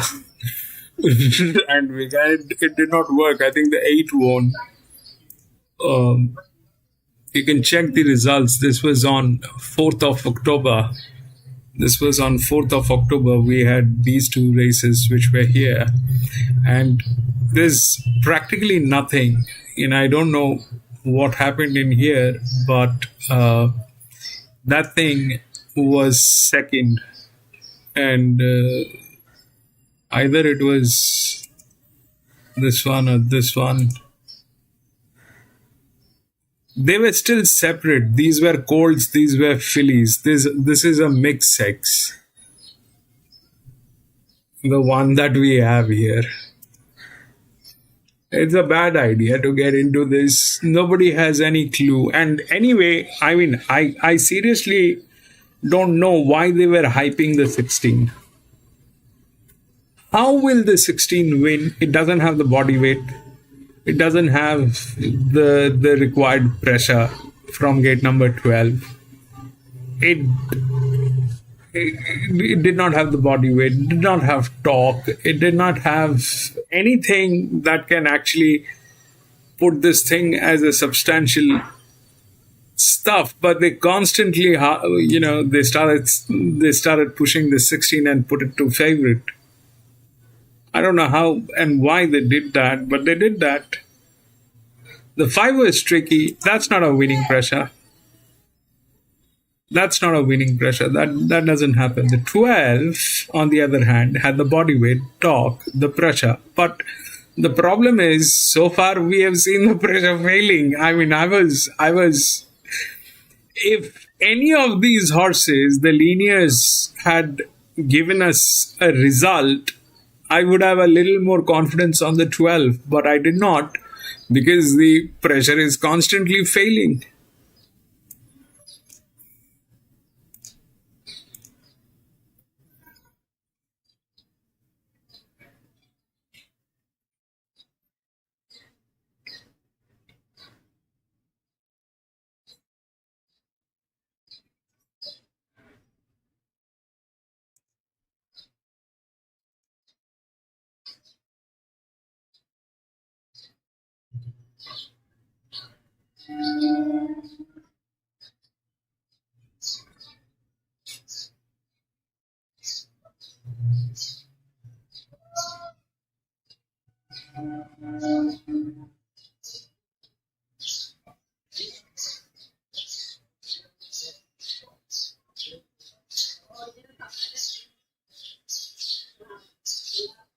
Everything just went to 16 and everybody started putting money on 16. The 16 was...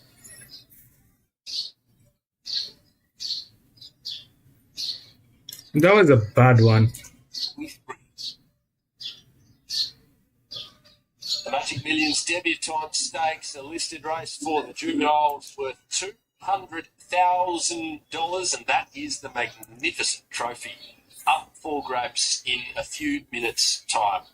Let's kick off the mounting yard coverage with horse number 1, Gear Hutch, Commit. That gets Damien Lane in the saddle for Mick Price and Michael Kent Jr. What have we made of the way that this guy has prepped up? Is he, in some respects, maybe the overlooked or underrated horse here? Perhaps. I mean, he's $8. They're all going out for the first time, and he's a different style to some of the others. I mean, he was, to my eye, in his work, he seemed like he'll probably be given a chance early from that barrier, especially, and he'll be the one hitting the line hard. But I like the way in which he's attacked the line, and he's a very nice individual. He is a nice individual, Hutchie. He's been presented really nicely too. He's a good size. He's got plenty of strength. Best thing about him today is his attitude. He's handling himself particularly well, like he's been here before. 2 is Senza Gnome for Andrew Noblet and John Allen from a wider draw this afternoon. Barrier 9 after the scratching face the wild. This yes. PC, welcome back, PC. The way that he's Peace jumped out Sydney. trial. He has already come to Caulfield for a trial. Yeah, he was in the same jump out, of course, as Commit. He's a little bit of a different type. I feel he's more Doomben. the jump and run sort of galloper at this What is stage. PC racing? He's got a nice stride on him. He's drawn a little awkwardly, but he might have the pace to offset that.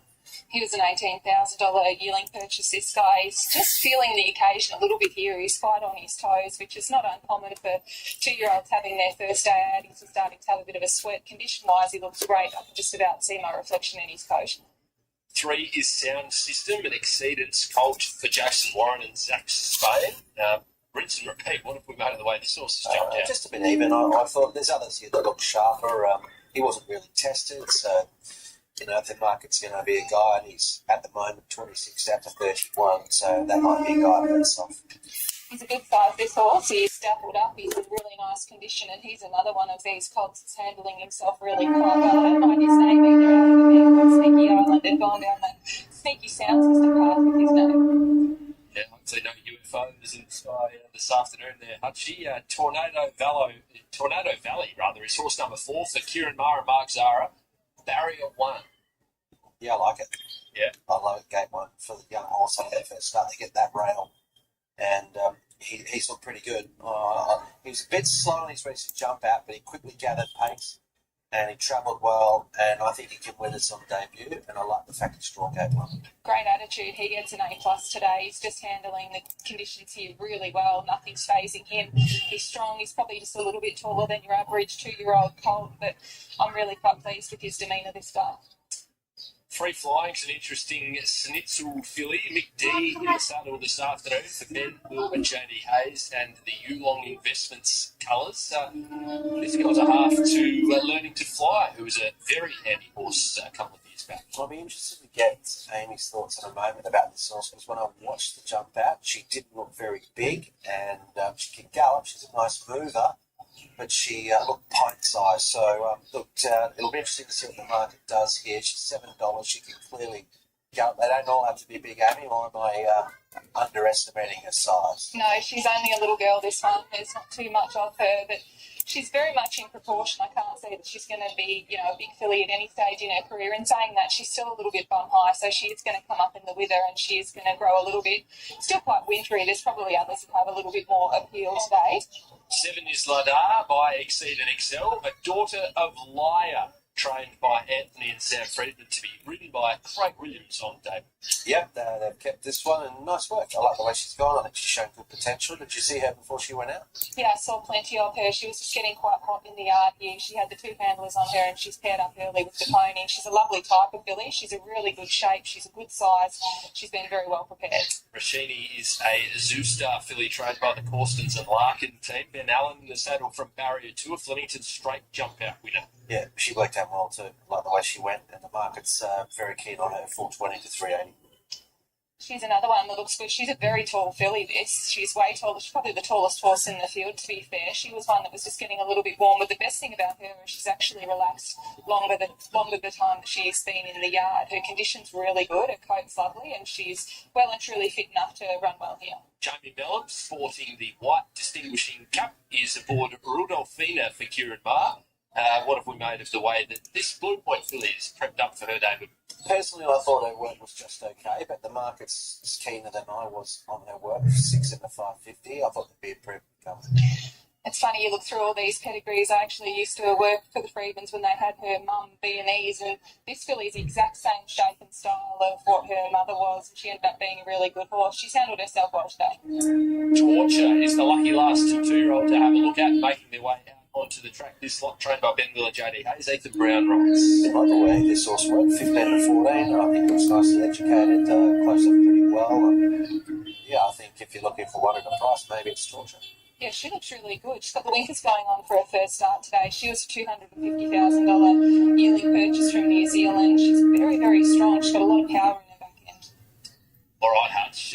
It's the trickiest race of the day, clearly. How did you go lining up these debutants here in race number 4? I don't mind backing marks. I mean, they're all going in at the for their first start. They're all making their debuts, so no data for anyone to bet you on, or all the intelligence out there. So I'll be with Tornado Valley. I think it was a really good piece of work. Commit, I think, was the other one at $8. Let well as did Cheney, but Tornado Valley for me. Yeah, I'm with you, Hutchie. I'm going to go Tornado Valley here as well. I thought he handled himself so well today. Probably had the best attitude out of the whole yard here at Caulfield for their first start, so hopefully that will take him a long way. Of the rest, I've gone for the opposite in regards to the personality. I've gone with Ladar. She was getting a little bit worked up, but that's pretty typical for these 2-year-old fillies. She's a really nice type. And another one I thought, Torture. She's got plenty of strength there. I didn't mind the look of her either. Let's have a last look at this point market. 4 minutes and change until the debutante stakes. Some of these runners are let go. Proudly sponsored by Mate. Of course, Regini is $3.70, so holds her spot at the top of the tree. $4.80 for Tornado Valley from the inside draw. Rudolfina $5.50, $6.50 for free flying commit. An $8 chance, been rock solid. 8 as well for Ladar. Torch $16. Sound System, the roughie of the field, a $41 chance. Troy Corstons holds an important key to this debutante stakes with Racini, who is currently favourite with points, but Troy's catching up with Abby Yogi. Well, Troy, this filly, she's got a busy 48 hours coming up. She's contesting a stakes race here, and then fill us in on what's going to happen with her tomorrow. Harebrained idea by my partner, Dean Harvey, my business partner. Came up with the idea a while ago that we do trade quite a few horses, and we've got 10 going through. They're ready to run tomorrow.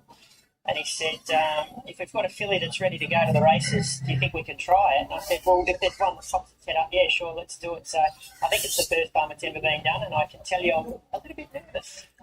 I can imagine why. You could be a genius or a monkey at the end of this race, but let's hope you're a genius. How's she been working coming into this? Outstanding. I tell you what, Amy, I was literally, had she looked at me sideways, she was coming out and not running, but she hasn't. She's just...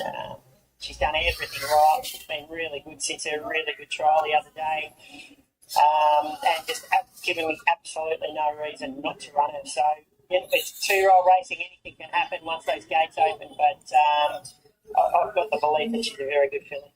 That's always gives you a lot of confidence going forward. I suppose you've got nothing to lose here at the end of the day if she goes well. You might get a nice prize for her tomorrow. If not, you've got a nice filly and you can tuck her away and you're going to have something to play with in the future. 100%. I was a little bit worried about that before the trial, and then when I saw her trial the way that she did, second fastest time of the morning in Flemington, and only against 3 other horses, it really gave me the confidence to have a crack and know that we've got the right product, and if we do get stuck with it, so be it. With regards to your intentions on how you'd like her to be ridden, what were your discussions pre-race? Pretty much told Benny, if Benny thinks that the horse drawn inside him might go forward, so we'd possibly just sit outside him.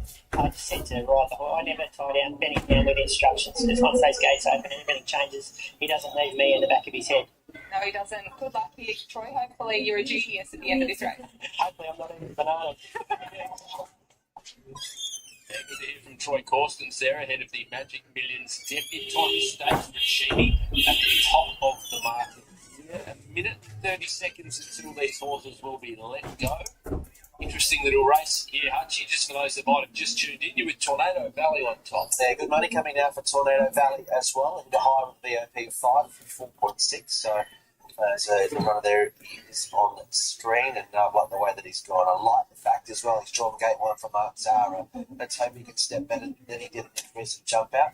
But even if he doesn't touch slow, Timmy, he can gather up that speed quickly, and he's got that rail to guide. Yeah, strength touch here. That's Edna Matty Hill for the Magic Millions debutante stakes. First of our features here on Schweppes Social Day at Caulfield. Yes, certainly adds an extra element of interest with Rashidi, doesn't it? To drawn barrier number 2. She's $4.20 to $3.70 and is the favourite. I thought Rudolphina's work late in Cranbourne was very good working through the line, and they've found her $6 into $4.80. And agree with Hutch, just have to trust your own eye really, but Rudolphina for mine was the one that was a sneaky good jump out there at Cranbourne, but some really nice horses presented here today. Now Commit about to join the line. Torture is also about to come forward, and also Senzanome. Senzanome in French and Italian meaning no name. Senzanome. Senzanome about to come forward, and a white distinguishing cap sported by the jockey of Rudolphina, Jamie Mallum. So one of our principal races of the day, the Magic Millions debutante stakes. Senzanome is about to come along and complete it. The field of 9 2-year-olds. Field set. Stills are back and they're racing. Torture away fairly. Rudolphina goes back to the end, beginning well. Senzanome free flying the inside. Sound System locked in 3rd and getting to 4th. Torture, followed by Rashini 5th on the inside of Commit, then Ladar, Tornado Valley, and Rudolphina. Coming towards the 600-metre marker and off the rails, the leader is Senzanome, leading free flying a length away on the inside, and they're about a length and a quarter in front of Sound System and Torture, who's a bit raw between horses. Rashidi next along the inside, holding its position on the fence, a length and a half of the dark. Commit wide, Tornado Valley, and at the tail is Rudolphina into the running. 250 metres to go. Senzanome in front, free flying who's wayward. Torture made a line of 3 on the outside. Torture goes to the lead from free flying. Tornado Valley starts to see. Torture 100 metres to go from free flying. Tornado Valley behind them. Torture punch down. Torture 1.5 length. Second free flying. Third Tornado Valley is Rashidi. Followed then in the field by Commit. 10. In between horses. 10 6 short.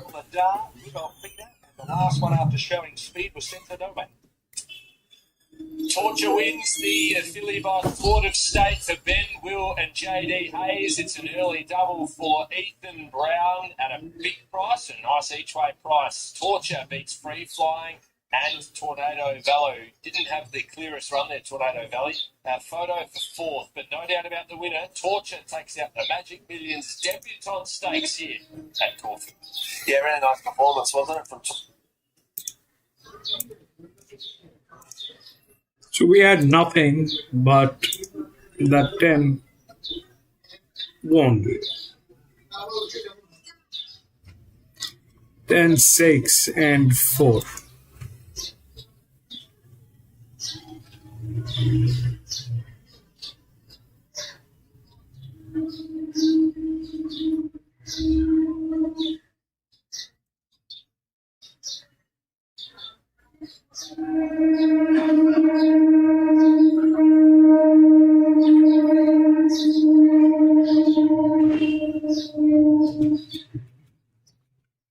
There's nothing. We don't know what happened in there. Anyway, we'll go to the next 5, 11 meter.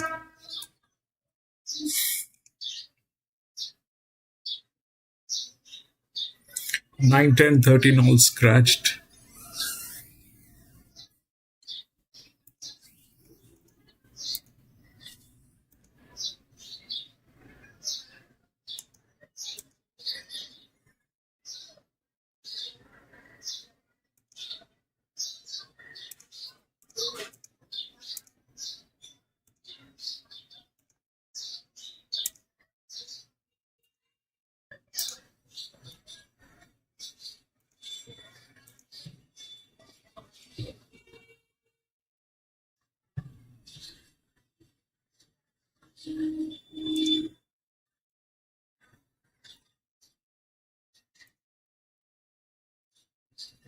Five, 14, 11, and 4.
It is very wide. I don't know whether it'll work from that gate. It'll probably not.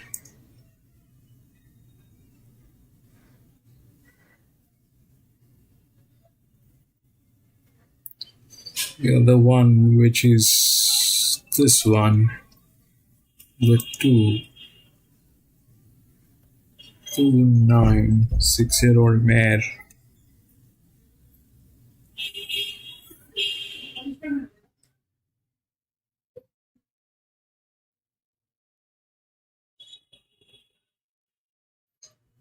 Has a jock, Craig Williams on that.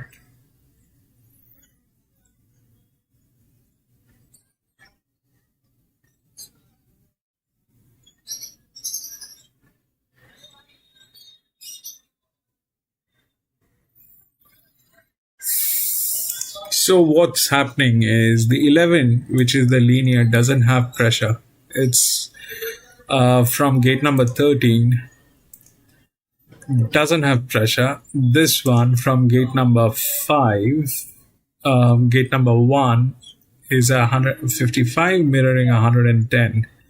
That puts that 3 is not in a winning position, but it might get in. But it's again a 5-year-old gilding from gate number 9. So, but if we look for a drop, that is either these 3 horses which are here, they don't look, they're great. They're not within the odds as well. The 2 is a chance that might get in because of the jock, but that's way too much of head banging. The 14 is not a drop. Plus the difficulty is higher.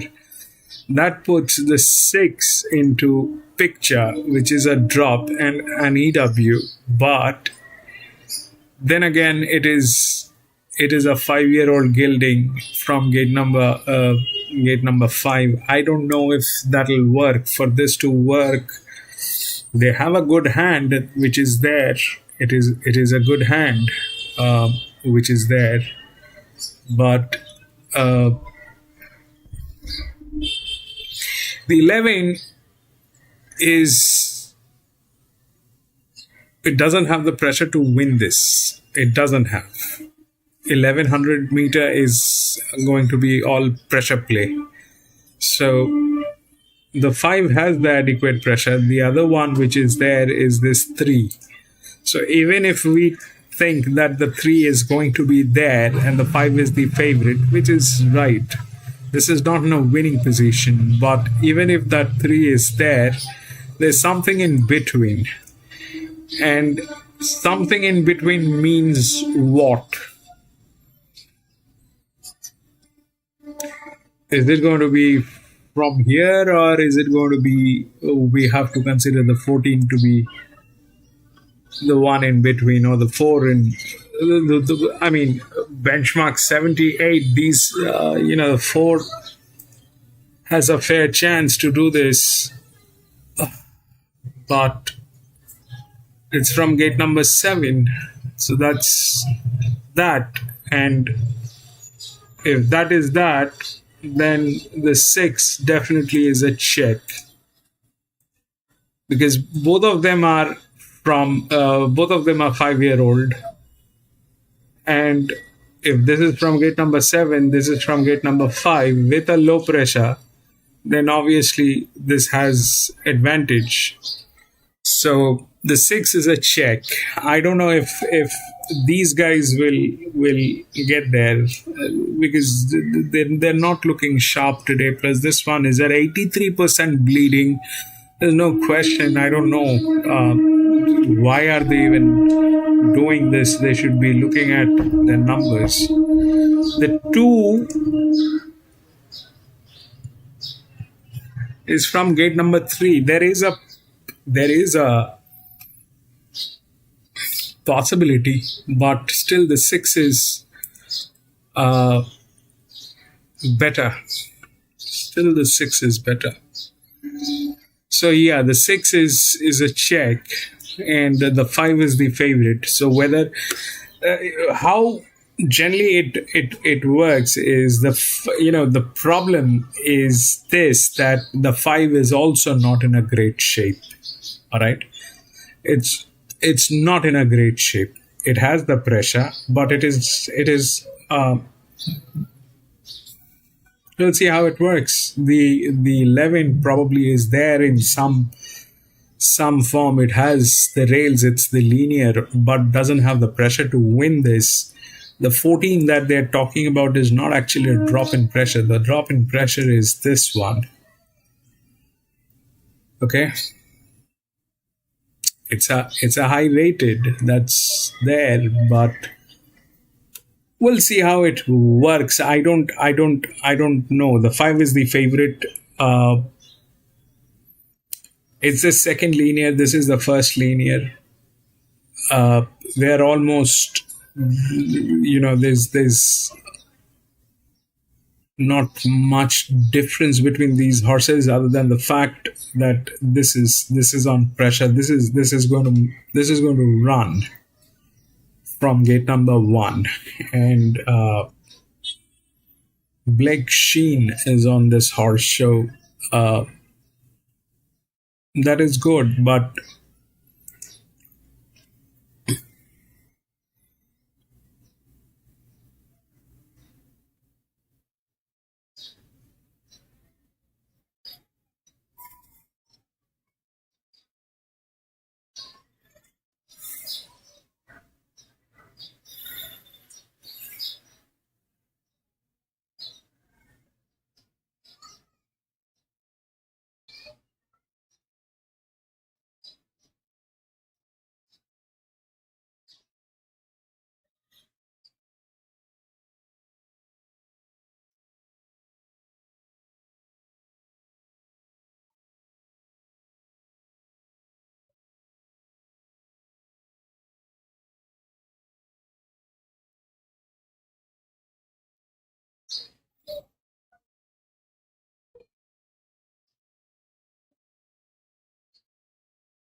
If we take this as a fall,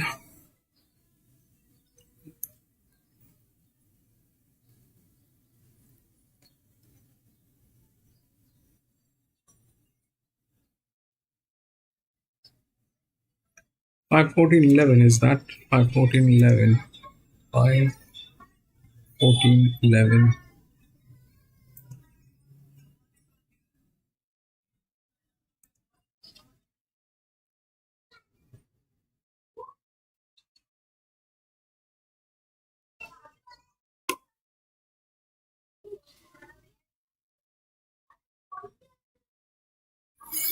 doesn't have a jock. 67.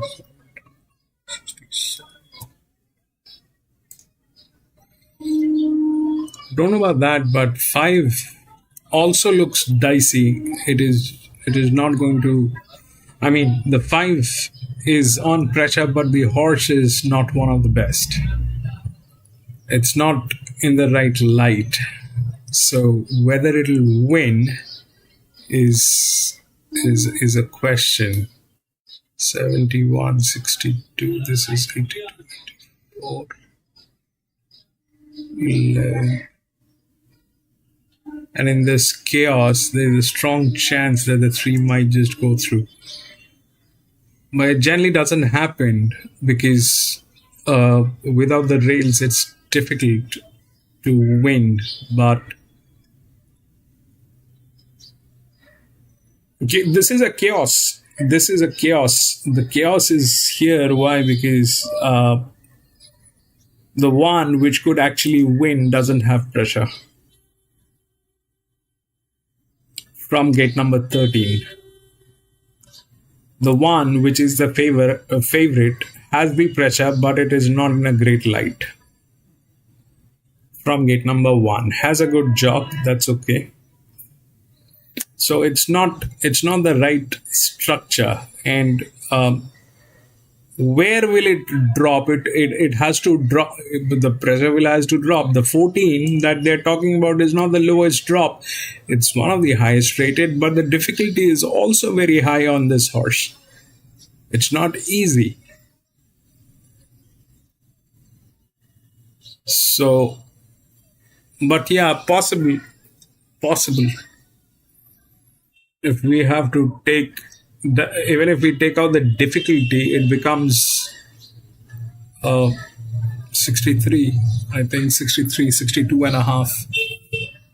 And this one will be lesser than that. And this one doesn't have pressure. So this is 58. So this is 62, 58, 62, 57, 5-year-old Gilgan versus 2-year-old, 4-year-old mare. Yeah, 14 has chances. It is not that it doesn't have. But the question is, will 5 win? I doubt. I doubt because though it is coming from gate number 1 and all that is good, but somehow it is not looking great on papers.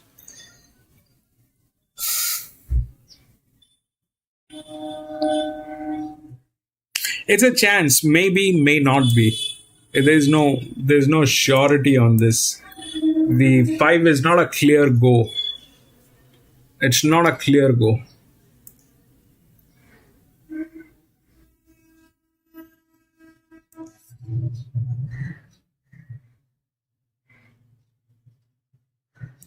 Brothers celebrating life's handicap, 1,100 metres at benchmark 78. Grand Larceny, $3.90 leading the way here in this market. 4 for Just Like Gabby from barrier 2. Sweethearted, he's been well backed. now $5. $9.50 was available for Don't Hope. $9.50 is available for Don't Hope Do. Rather, Pure Bliss is a really interesting runner. First up for the new camp, previously with the Will Clark and Yard. And $12 for each of two, Rich Fortune and My Temptation. Harry Got Styles is a $17 chance down the bottom. Julesy, what does the speed look like here in race number 5, Old Sub? I think they're going to go quick here, Timmy, and this is important, I think, probably for the top two in the market, Archie, particularly Grand Master, obviously, we talk about, and Jump Like Gabby, because both of them probably can't lead the race, but I see them probably ending up one of them leaders back. And the other one then probably has to be 3 back rails.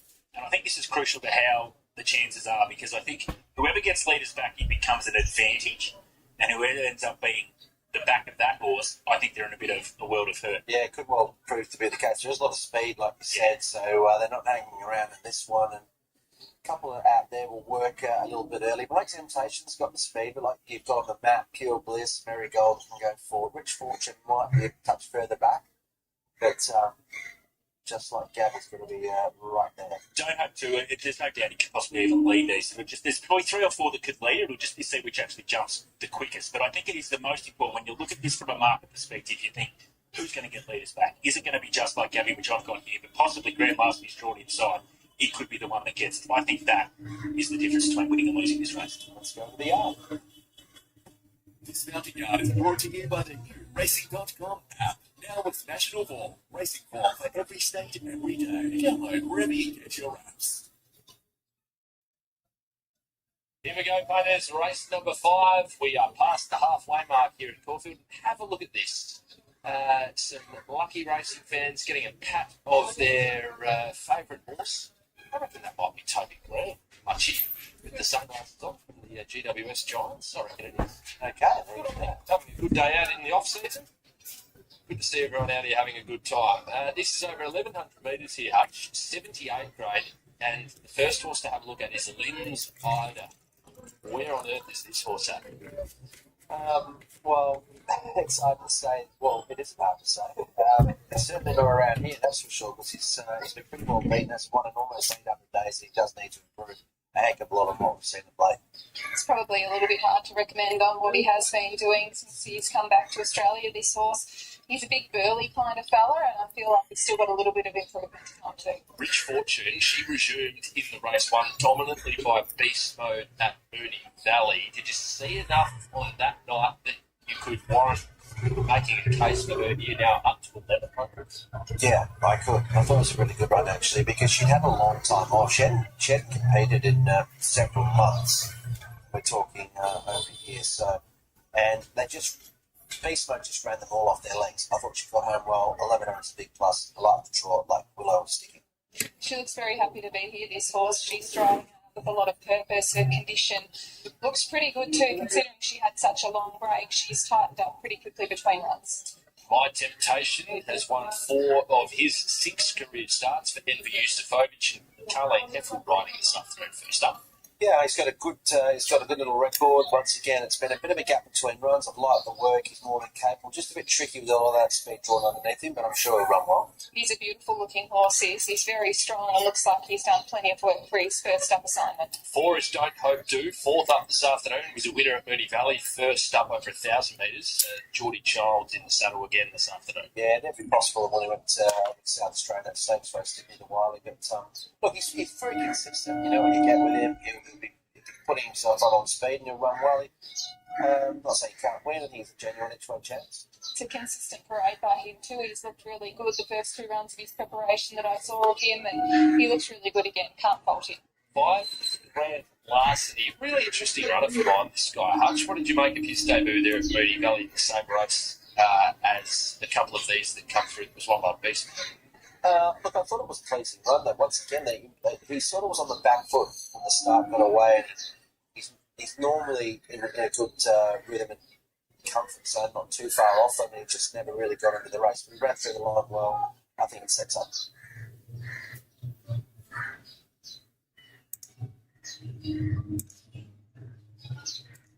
Today's no different.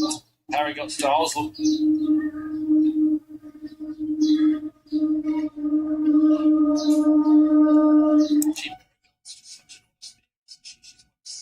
21 starts for John Sadler. first up, and her best is probably going to be over 1,200 metres and above. Can she figure here fresh? Well, the speed figures are good. None of the mistakes we can win. The map says, well, you'd be respecting if from that gate's going to land there for fun. You mentioned that winning strike rate. There's lots of positives there. $21. Looks a huge price. She's had one start at the track too, and she's unbeaten. So there's a lot of things in her favour. She's a good-looking mare. She's striding out beautifully, and John prepares his horses very well. So she could be one at odds that runs a cheeky race here. 9 and 10 are out. It's already been a good day for Philip Stokes with the dominant win of Regal Award in race number 2. Can the team get a double here with Sweet Hardened, who's resuming? They can. I mean, a pretty talented horse who's lightly raced. Has already set a decent enough bar there with various performances. And, against a talented horse, I'm talking about playing, behind Canelo Green and won the Bendigo feature betting 5th on the Tobin, behind Reserve Banker and beating 3.5. So it's good form. It's good enough to win this. He looks excellent. He's such a good mover, this horse. He's striding up beautifully here. He's got a great look on his face too. He looks very switched on and ready to rock and roll. 12 is Pure Bliss, a recent acquisition to the Lindsay Park team, previously with Will Clark and over in South Australia. We haven't seen this girl since she contested the Proud Miss. No, we haven't. And look, I think that betting was going to tell a tale here. It's not really giving us a major push, 11 out to 12, but overall form reads well. I think they're pleased enough with what they've seen in the mornings, but I'm happy to just give a watching brief. Played around with a bit of gear for the first start for the new stable too. Crossover and tongue tie come off and the winkers go on for the first time. She looks very forward in condition, this horse. They look like they've done a hell of a lot of work with her for this first up assignment. 13's out. 14 is Just Like Gabby, who's a sensational winner first up behind beating Actuality and Sandown over 1,000. Yeah, it was a nice win. And what I liked about the win was that she sat off the Grandstand and she hasn't normally been that. I know it's her ninth start today, but it's almost like she's still learning what it's all about. But no doubt she's got a lot of ability. Of course, she's out of that wonderful mare, Amy, that we know well and loving, Gabby. Yeah, she is, and she's a lovely type, this horse. She's moving so well in the yard. It's funny to see her go out a bit early with the pony. She was on her best behaviour while she was in here. She paraded really well. All right, Hutch, find us the winner of race number 5, please. Benchmark 78, 1,100 metres. It's a good race. Who goes on top? I thought it was very competitive. And as Jill said, not much just get down the map who gets that right run. I was with Just Like Gabby. I think Grand Larceny, both of those two have got strong chances. Don't mind Rich Fortune. I think that step up and trip, it's all the same. Well, Grand Larceny, the same form with Rich Fortune. And Sweetheart, that Sterling from last preparation, I think needs due respect. I found this race very hard to separate two of these runners. I think that it's a pretty even mounting yard. I'm going to go Grand Larceny on top. He's just a good-looking horse. He's pretty hard to knock on the way that he paraded here. Thought he was good last start, and looks like he's taken that nice natural improvement in between runs. Just like Gabby, saddled up looking beautiful. I think My Temptation's a horse with an outstanding record. You can't ignore that. He looks to have come back in really good shape, as has Sweethearted. But I'd say this is a very tough contest. Let's see if the market can give us a steer one way or the other here with PointsBet. We're a tick over 3.5 minutes away from race 5. Horses making their way round to the barriers. Just Like Gabby, 360. 440 for Grand Larceny. Sweethearted's been trimmed up into 5. 950, but Don't Hope do. Pure Bliss is an $11 chance at 12 for My Temptation. But 3 minutes out, let's find out a little bit more about My Temptation. Amy Yogi is about to catch up with racing manager for NVU Supovich, Brian Sokolingen. Thanks for your time, Brian. My Temptation is a horse with an outstanding record. He's had the 6 starts for the 4 wins so far.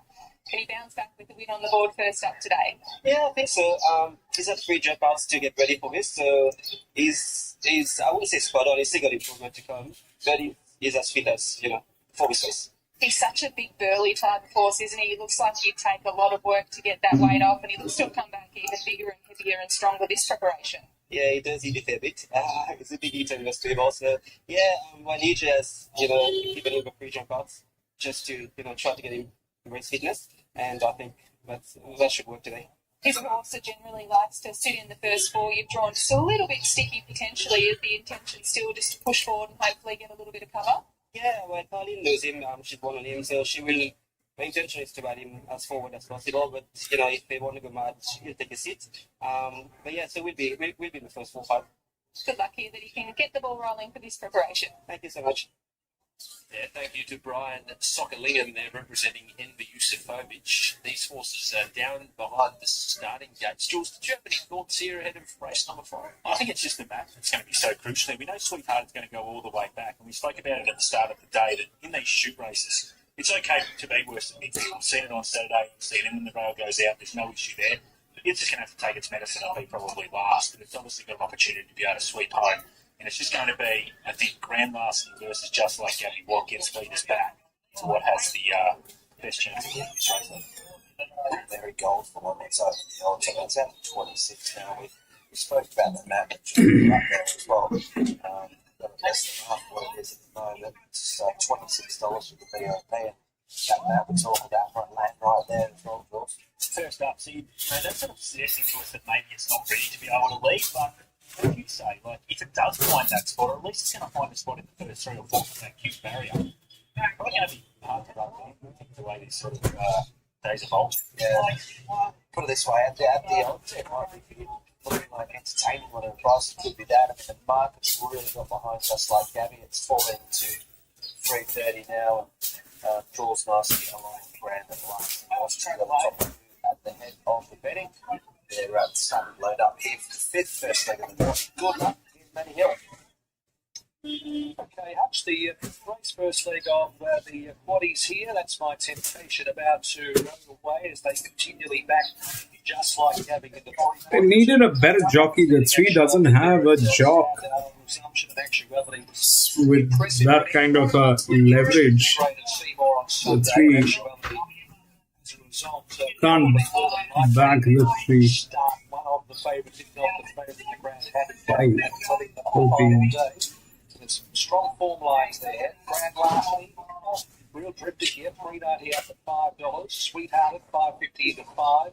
Don't Hope To has backers, $10 to $8.50. Just searching for something along the rods. Harry Got Style, 19 to 17. A little trim up. Now Harry Got Style going into the stalls. So the last of them to join them, Pure Bliss going in, and Sweetheart will be the last.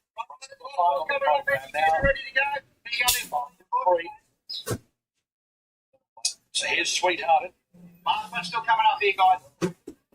Sweethearted goes in, fluorescent colours, and they're locked away. Stand by. 1100. Inside Rich Fortune wanting to. Jockey Craig Williams holding the petition. Pedals again. No, horses up once again. Not going to muck around. They're racing, and Rich Fortune jumped with them. Don't Hope To began quickly. Towards the inside, Just Like Gabby is driving through with Pure Bliss and also My Temptation. Harry Got Style settles just behind those horses, followed by Perilous Flighter and Grand Larceny, and they were followed by Rich Fortune, Berwick Gold, Limsider, and towards the end of the field is Sweethearted. Don't Hope To off the rails led from Just Like Gabby as they reach the 600 marker. Next is Pure Bliss, My Temptation a length away. Harry Got Style outside of Grand Larceny. Then came Perilous Flighter, Rich Fortune, Sweethearted, Berwick Gold, and Limsider as they run the turn. 350 metres to go off the rails. Don't Hope To just around the corner, a length in front. Just Like Gabby, the inside. Pure Bliss is hanging tough. Grand Larceny behind them to try to angle through. My Temptation, the outside. Harry Got Style hit it. Brick Ball and Sweethearted flying. My Temptation. Don't Hope To. Larceny and then Berwick Gold. All My Temptation. Just Like Gabby, Sweethearted. Harry Got Styles, Liv Tiger. Further back was Pure Bliss, Perilous Fighter, and Rich Fortune. Don't Hope To leads from pillar to post for Simon Zara and Geordie Childs. A perfectly timed ride. And this gallop against the 4th win of his career from just 13 starts and pays $7 on the tote. Beating Grand Larceny, who was good into the deck in photos for 3rd and 4th. But all honours the winner, Don't Hope To. They just couldn't chase him down, Hutch. No, they couldn't. He had the race fitness on side. He's been very consistent throughout the preparation. Look, he went forward. It was a positive. He was sort of leading one off, Just Like Gabby. There was good support for second and just plugged away at the line. But nice performance. Grand Larceny's been held up at different stages and closest to the finish, Amy. So bit of an excuse there. Marigold was also closest at the line. I think we'll get that 3rd spot, but we'll await the judges' verdict. But nice performance, nice ride, positive. just made every post a winner. Yeah, he absolutely did, didn't he? Just took bad luck out of the equation, Geordie Childs, rated his horse to perfection, and that's a good effort with 60 kilos on his back. He's probably a little bit underestimated, this horse. He's only a lightly raced 5-year-old. That start 13 for win number 4, and also has 4 minor placings, and he's bagged, 250-odd thousand now since he started his racing career. So he's sticking along great. It'd be a joy to own a horse like this that keeps on running good races every time he's turned out. Bit informed, Jules, as well. It's a class record. I know you were on it early after the first race, but just looking at 62.35 they've run here. So I know we've had the track upgrade, but if anything, it's at the high end of a 3 rather than anything else. Yeah, absolutely. They're running blistering times here, Hutch, so you can see that. So you want to be with fast horses, and that's what that horse was able to do, just be the fastest. I mean, 8. just like Gabby tried to go 4, with 5, 8. it, couldn't really absorb the pressure like this horse did. Grand last, he ended up being that 3-back rail, and that probably was the difference between him not being able to get through and win the race. So maps win races, and this horse, well, just great as a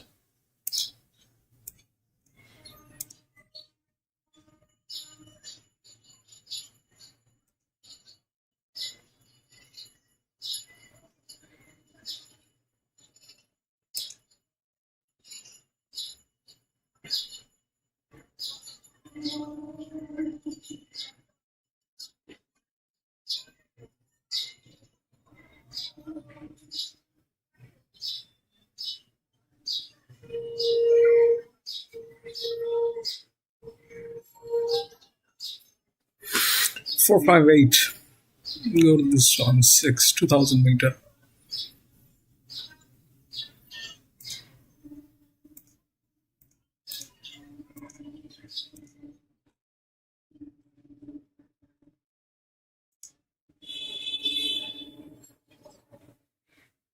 Four, 8, 13, 14, all scratched. 4, 8.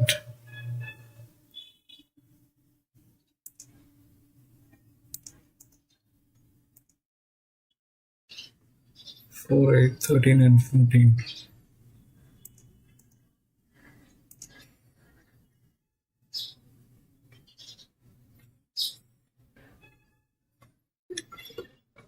Okay.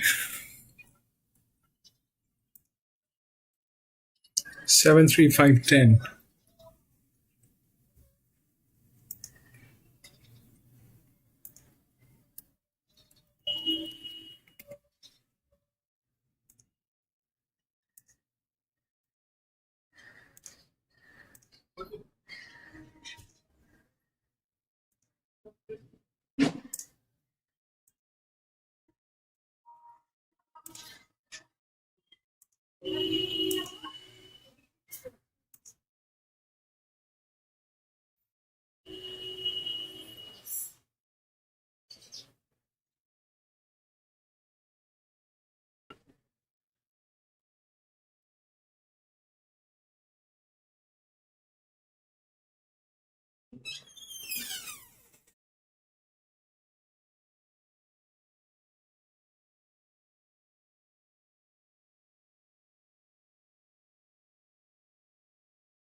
So they've got the 7. I think 7-3 will coming. 7-3 will coming. 7-3. It's a 2,000 meter. Generally, the linears, they are capable of taking it out. They're capable of taking it out. Even if we take out the difficulty, it stays to 59. This becomes 58. So this is very high. But from gate number 12, with that, it's difficult.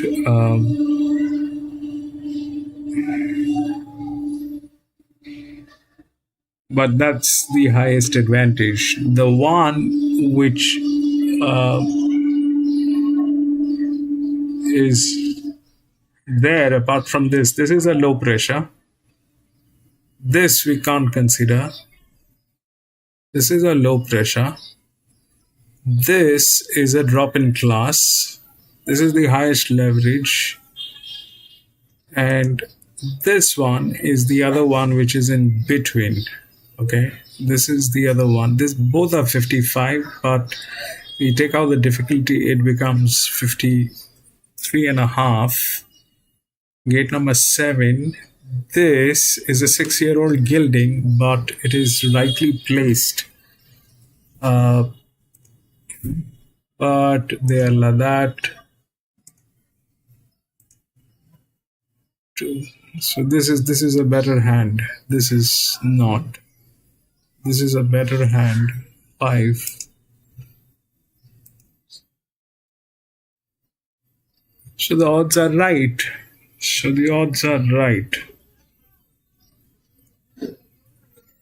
The only thing that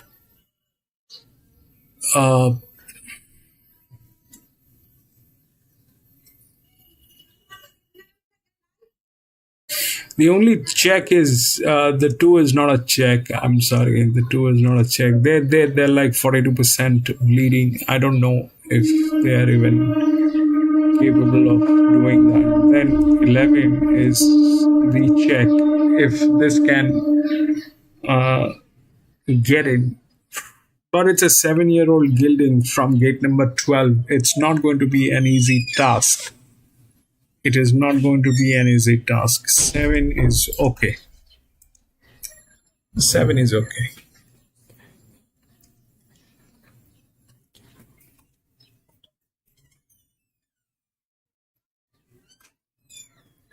Seven looks okay.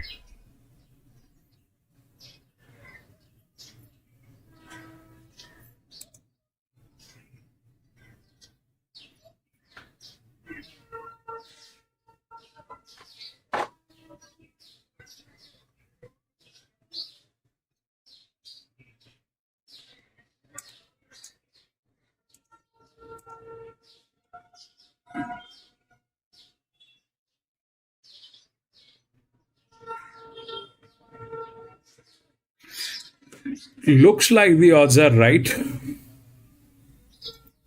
Looks like the odds are right. 7 should be able to get it done. Now, what is the problem? The problem is the jock. It definitely doesn't have one of the best jocks.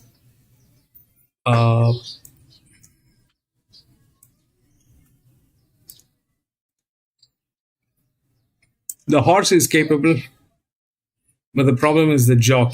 There's a lot of leverage on this horse. But to handle that leverage, we do not have a jock. So that's the only problem.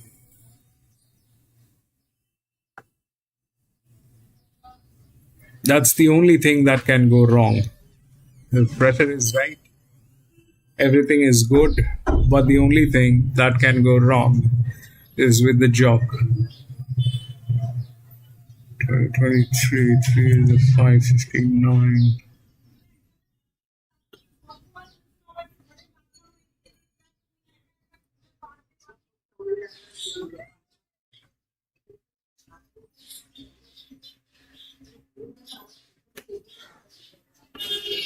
But it'll get there. It'll get there in some form.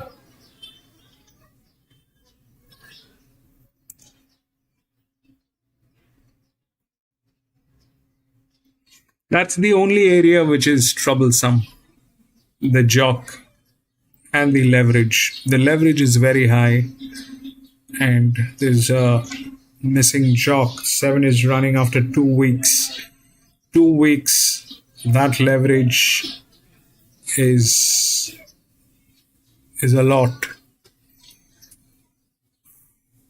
But I hope that this is probably a dedicated jock.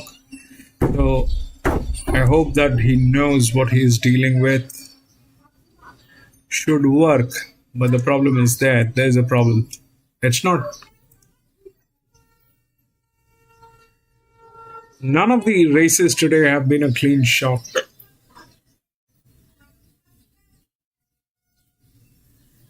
This one is okay. The 7 is okay, but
Best bet on the program.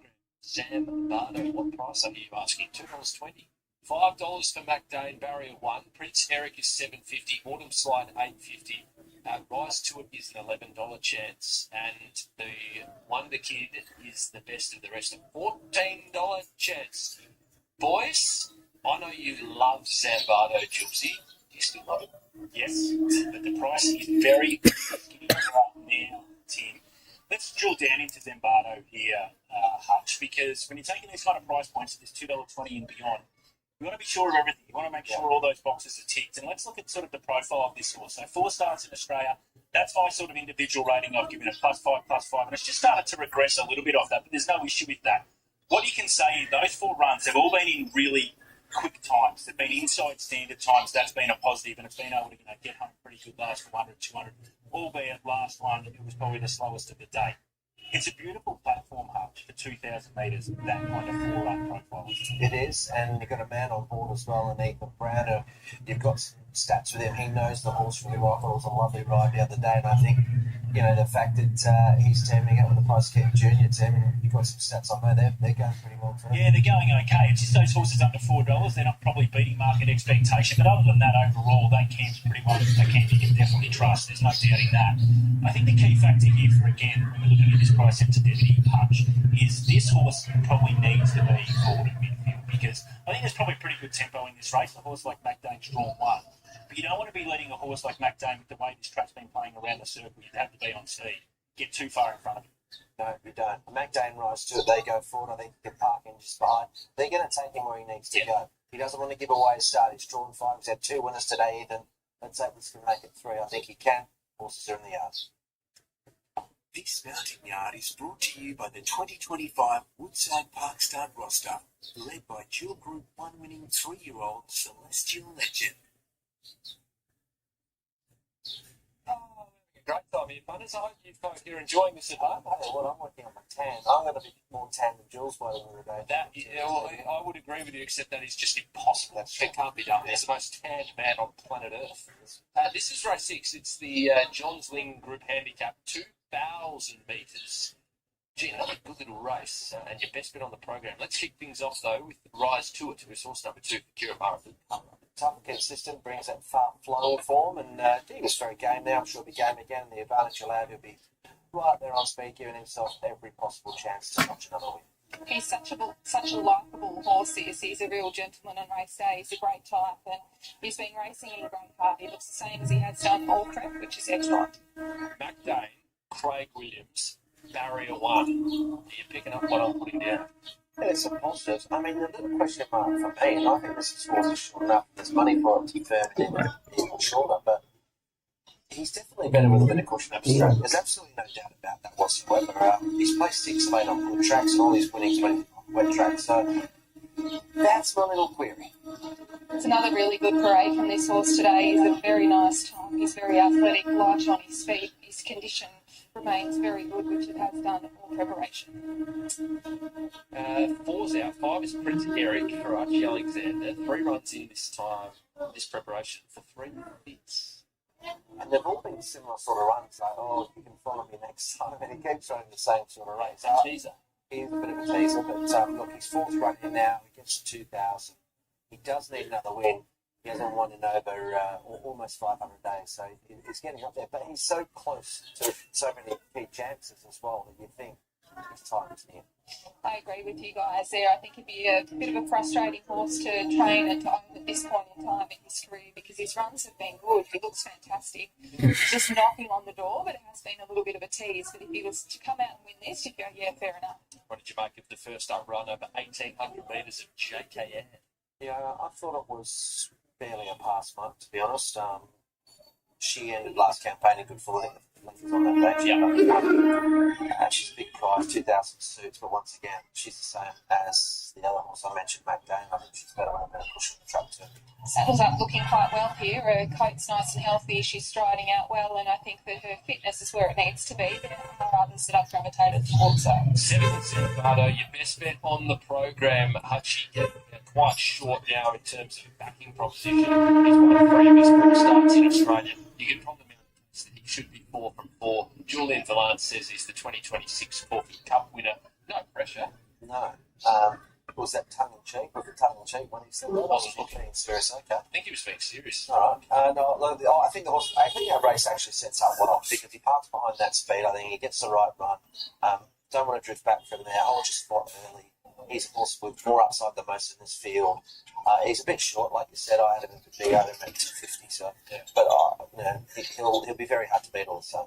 I've had him on top the 2 times that I've seen him at Sandown previously, and he saddles up looking beautiful. And he's just a really good-looking horse. He's very hard to dislike anything about the way that he's parading. His attitude's good. He's very attractive. His condition is great. So it's a 10 out of 10 parade against A. So Brave resumed first up at Moonee Valley and won over a mile, beating Heave the Omens. This horse was a $26 chance on that occasion. Yeah, it was a good moment, that, actually, for a horse that's got an amazing story. And won't go into all of that again. But, yeah, well done to Connections. Been through a lot of horse before his racing career started. So it was great to see him with his closure. And he's a nice horse going forward. Once again, the firm track shouldn't be an issue. Good speed, one on. We don't know what the ceiling is, so he could run on that price. Good effort to get him to win first up over a mile, considering the race before that he contested a hurdle race over 3,200 metres. He looks really good here. He looks fresh. He's nice and on his toes. Autumn Slide was a good winner, 2 back, and then it was an interesting run when well backed into $3.60 favouritism at Sandown Hillside on AFL Grand Final day. Yes, it was. And look, I think she got a lovely run that day when she beat Riker. Probably a bit of an excuse at far flung, but she's got mixing form lines and she can figure. She settles up beautiful again. She's looked really good all preparation, this horse. Kokoro for the Corsons and Larkin team with Liam Reardon riding. $41, probably a harder test for a horse that hasn't won over 500 days and does need to lift. Looks the same all preparation, this horse. I think that he's a pretty honest campaigner, this, and he looks the same as what he has done. You make a small, tiny case for Infinity Imperial. Last run at Caulfield Parks chased home. Lavish thinking really well. It always make a small case for anything, but I won't be. Okay. No, $26. Right. I think, look, horsing in good form, probably just a bit further. I wasn't in love with the drop back and trip. surface. She was nice and fresh as she went out onto the track, but she can always be a little bit quirky in the way that she parades. Her condition remains good. One is Wonder Kid for Mick Price and Michael Kent Jr. Logan Bates riding, and good luck to all of the 5 racehorse owners for Roll Course this afternoon. It's an important horse for the race shape, this horse, because if he jumps, he can get keen and he can roll at a good tempo. So it won't help Rise to McDane. I don't think it's an issue for the favourite. So how he starts is very, very critical to the way that this race is run. He's best to certainly good enough to be competitive. He looked great, this horse. He's such a nice moving individual. The way that he looks cantering down to the start, I thought he's in tip-top shape, a little bit up and about, which is pretty typical for him. Okay, this is your best bet on the program. Hutchie Zambardo. He's a lovely horse. He's short enough. What do we think? Well, not jumping ship now. Sort of dive in and go again, Timmy. Live by the sword, die Yeah, by the sword. Let's go. Shorten a bit in the market, so let's go Zambardo, Rise to it. I think Prince Eric's got the same 4 months. McDane's in good form, but I just think that firm track's the worry. So, no, sticking with that. Well, I'm with you, Hutchie. I'm with Zambardo here on top. It's just hard to go past him. I acknowledge that he has to keep on progressing this horse. I think this is probably his hardest test to date. He has to step up against some pretty seasoned older horses here, and I think that it's not going to be an easy task for him like he's found in the last couple of races, but he's got a bit of X factor. He looks fantastic, so I'll take on trust. His raw ability is going to keep on improving. A horse other than that I thought looked fantastic was Rise to It. I think he's been racing in really good heart. It was another excellent parade by him today.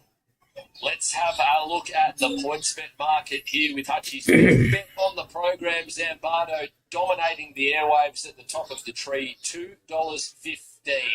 McDane, second elect, has been unchanged at $5. 8 is Prince Eric, who's the best of the rest. If you think Autumn Slide can get back into the pedestal, she's an $8 chance, and 11 is available for Rise to It.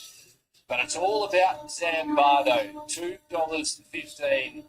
And has been well backed and the biggest hold here. Let's get to Mick Kent Jr., Zambardo's trainer, to discuss all things about this Kiwi. Thanks for your time, Michael. Zambardo, he's got probably his toughest task to date today against some older campaigners. How's his work been between? Yeah, super. He's a lovely horse to train. Got a lot of class about him, and you are right. From 62, 64, and this is a much tougher test. And deep into his campaign, so he's got to keep improving, but from a trainer's point of view, he hasn't gone backwards. Well, you've placed him perfectly, haven't you? He's been nice and confident. You're picking off that low-lying fruit to start off with, and he's deserved it now against a task like this. Definitely. I think your point, that's been important because he's a big, raw baby. You saw it when he just won on day E7.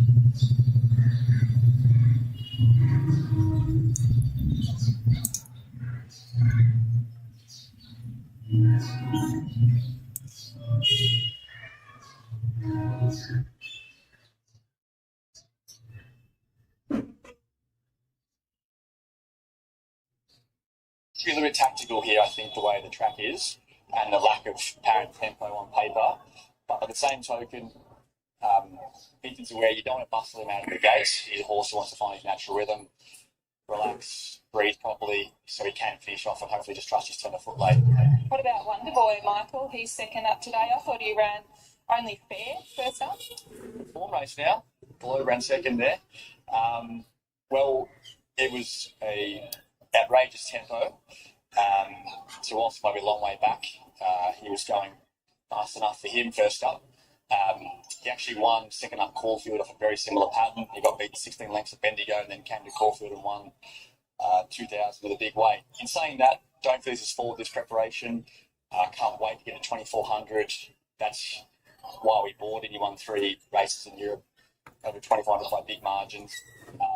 So you'll be a lot closer naturally, say, with a lack of tempo and a good barrier. He can run well.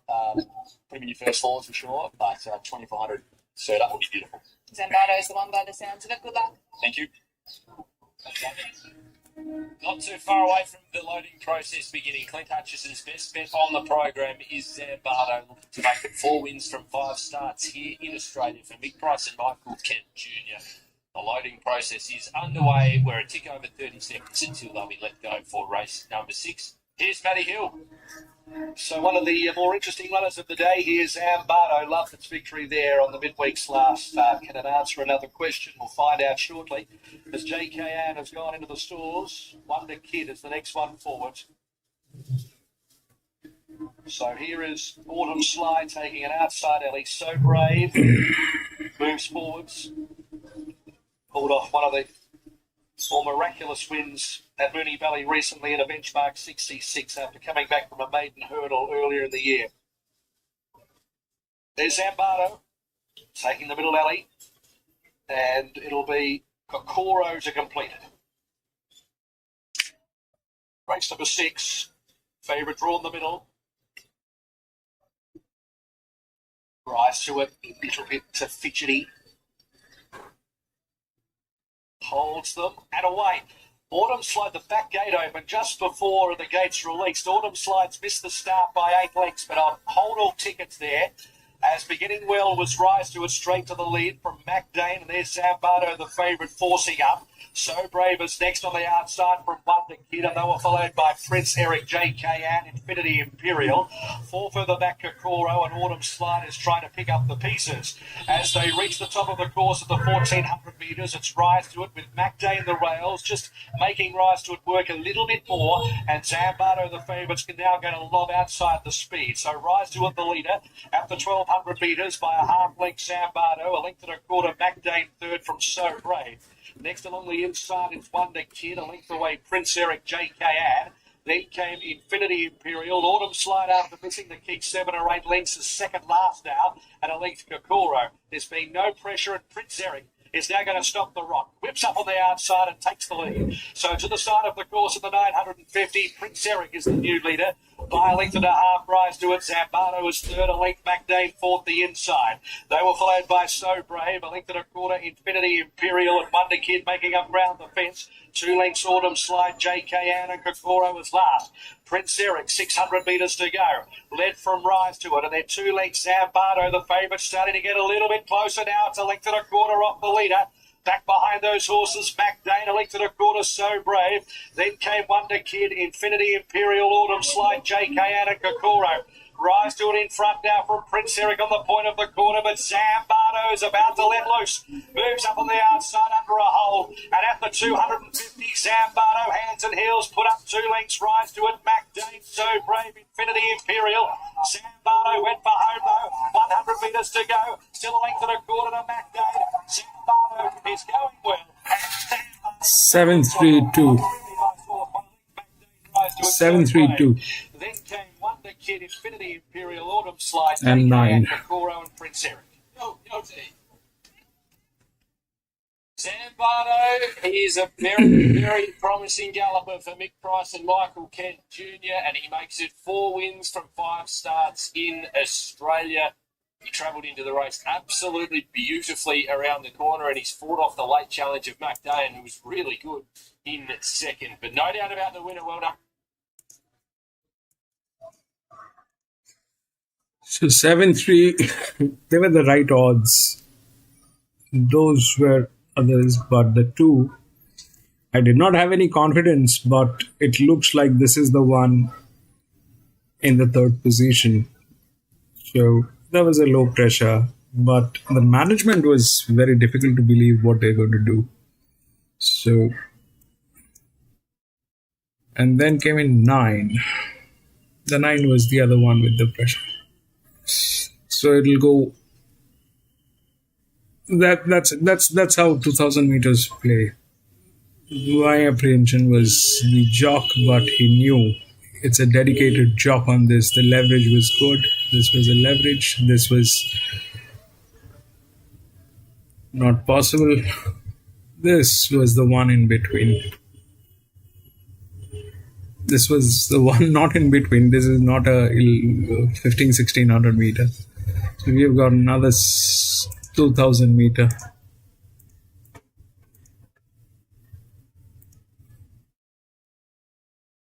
Seven, 6, 14, 16 and 17. 6, 14, 17, 16, all scratched. 11, 10, 7, and 15.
See, the horse is brilliant.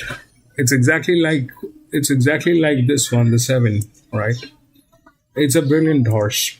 It's probably better than that. This horse is very good, but that is also a fact.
It's a brilliant one. The 11 is a brilliant horse, but that is also a fact. The bleeding, if they do anything desperate, it is upside down. The 5, like here, we spoke about the 2. Why we spoke about the 2 is because of the advantage. This one was from gate number 12. So with that advantage, gate number 12 doesn't work. But from this section, it was from gate number 2. So we spoke about this, but I was reluctant here. Through the management, they're like 42%. Here, this gentleman is like bleeding 60%. And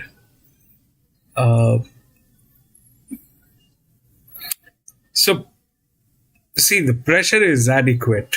The pressure is adequate. The jock is also there. It's 25% on this horse. It's Craig Williams. Craig Williams just won here also, I think. The 7 was with Craig Williams. Let me check. No, Ethan Brown. So it is with Craig Williams. He's a good jock. He's here, but the stud farm is bleeding. Now, how does this affects? This affects in the decision making of how the horse is going to be ridden. So it's a 2,000 meter. They need to have patience. They need to get to that last bend, then put the pressure on. They'll get there. But if they do anything funny, because it is from gate number 12, if they push that horse and it goes out of gas, then it is out of luck. The challenge is huge, but it is also the best. It is also the best. There is nothing in comparison to this. Cannot compare any other horse with this particular horse, but the fact remains that they're bleeding 60%. Whether they'll do this or not is something that we'll figure out. But generally, what happens is that on 2,000 meters,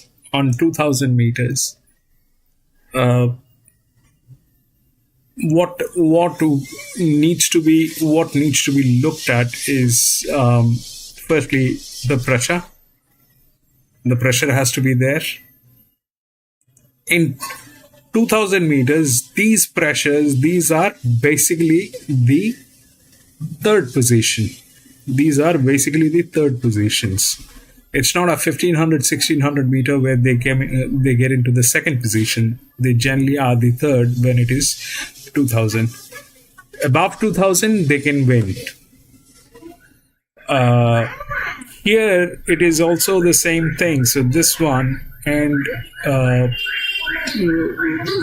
10, they are the right odds, okay? The 5 probably is in the third position if everything works. But for all that to happen, the 11 needs to win. Can the 11 win? The horse is fabulous. There's no question about the horse. The question is about the management. What are they going to do with this race is something that we will figure out. Is it worth a shot? Of course it is worth a shot. That's the best horse. That's the management side of it. Now this affects the decision making. If they push Greg Williams to, to do something that is not to be done with this horse, then it is upside down.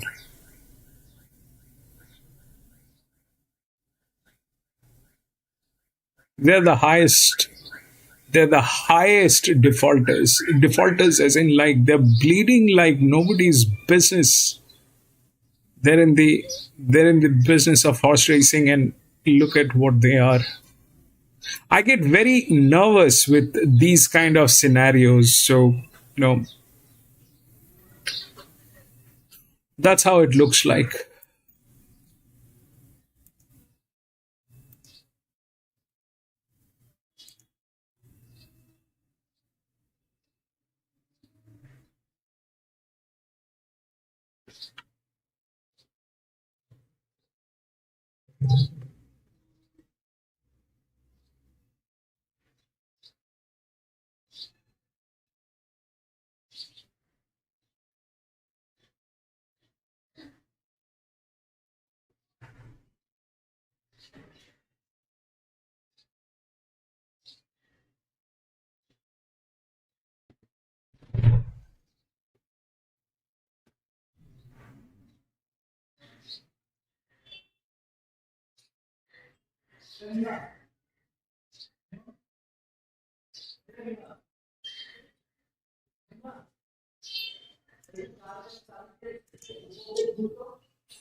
2,000 metres, the feature on the program on Schweppes Social Wednesday here. Quietness, the visitor from New South Wales, $3.70. $4.20 for Wootton Verde. Statuario, $5. $13 for Cadmus. Pounding is a $14 chance. And the Doctor of Love is a $14 chance as well. All right, let's get to Jules and Hutchie to have a look at the 1,000 guineas. We had the barrier draw this morning. The winners and losers, do we think? Jules, what about the favourite apocalyptic in 4? Yeah, I think they'd be pretty happy connection touch to draw for the favourites. There's the market there. Even money for apocalyptic. I like Dancer's the only other horse in single figures. He hunched at $6, probably unlucky last start. Blake's Shin on here. But apocalyptic, look, it won the Flight Stakes. What I loved about winning the Flight Stakes, it was a slowly run race, but guess what it could do, Hutch? It had the versatility to go and sit outside leader. Massive advantage around Caulfield.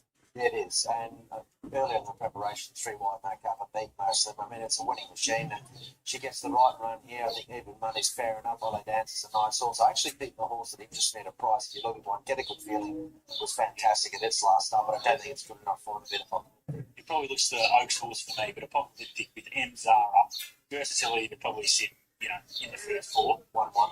Yeah, it's the Let's go to the yard. This Scouting Yard is brought to you by the Racing.com Tipping Hub. National form tips and analysis. Download wherever you get your apps. The feature on the second day of the Caulfield Cup Carnival is the Coonji Cup, Group 3, 2,000 metres, and this is what they are all vying for, a magnificent trophy.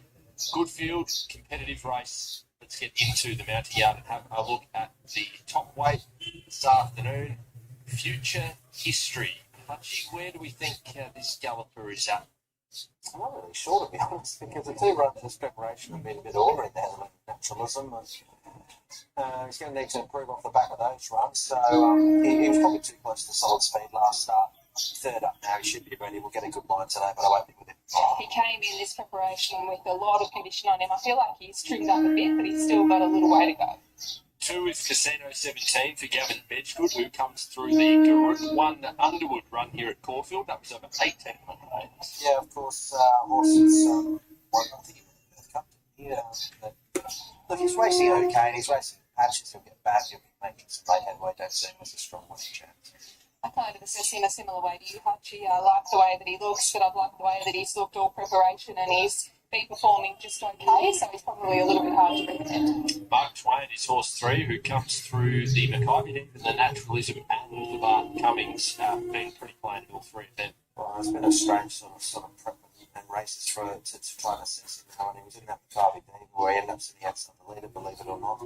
And, then he's had excuses since, but suffice to say, he's not really beating many hard. That's an issue. He looks very similar to how he has done all preparation as well. They have played around with a bit of gear today, blinkers and crossover come off, and they've put a Norton on for the first time, hoping to see him bounce back. Positivity went round a huge price in the Sandown Stakes and ran 11th of 12, now sharply up in trip. It's worked out a good races at the Sandown Stakes. There's a lot of horses there that have performed well. A couple of winners, a number of place getters, settled back, ran on well, up to 2,000. I mean, he's 50s. I'd rather be with him than any of the horses who've come so far. She looks amazing, this horse. She always does. She is one of my favourite mares getting around. She's just such a ripping type of horse, so scopy, so athletic. Her coat is unbelievable, so I'm hoping she can bounce back because I love her. Just shy of a year since Pounding won the Sale Cup back on the 27th of October last year. Is he going well enough to feature in a race like this? I reckon that's the kind of race he's got to aim for again. One of those country cups, like he's racing well, but you just don't get that depth of field that you may get in a contest like this. He ran well at Sandown behind Charterhouse. Of course, we saw Globe come out of that race. But I think he probably just needs something fraction. He's been such a good horse for connections. He's probably quite difficult to place now. He is a $1.5 million earner. He's won 8 races, a heap of placings. He's just an absolute gentleman. He looks really good here again today. 7 is Statuario, who came within 0.7 of a length of being a Group 1 winner in the South Australia Derby behind Feminine. They started favourite on that day. What have you made of this guy's 2 runs in this time here? Yeah, he probably should have won that day. Look, he's ready to win. He just needs a bit of luck from the gate. So if he gets that, he can win. Looks great. He usually parades a touch tense this horse. He came in like that. He's relaxed well. I think he looks spot on. Strawberry Rock has been a little bit out of...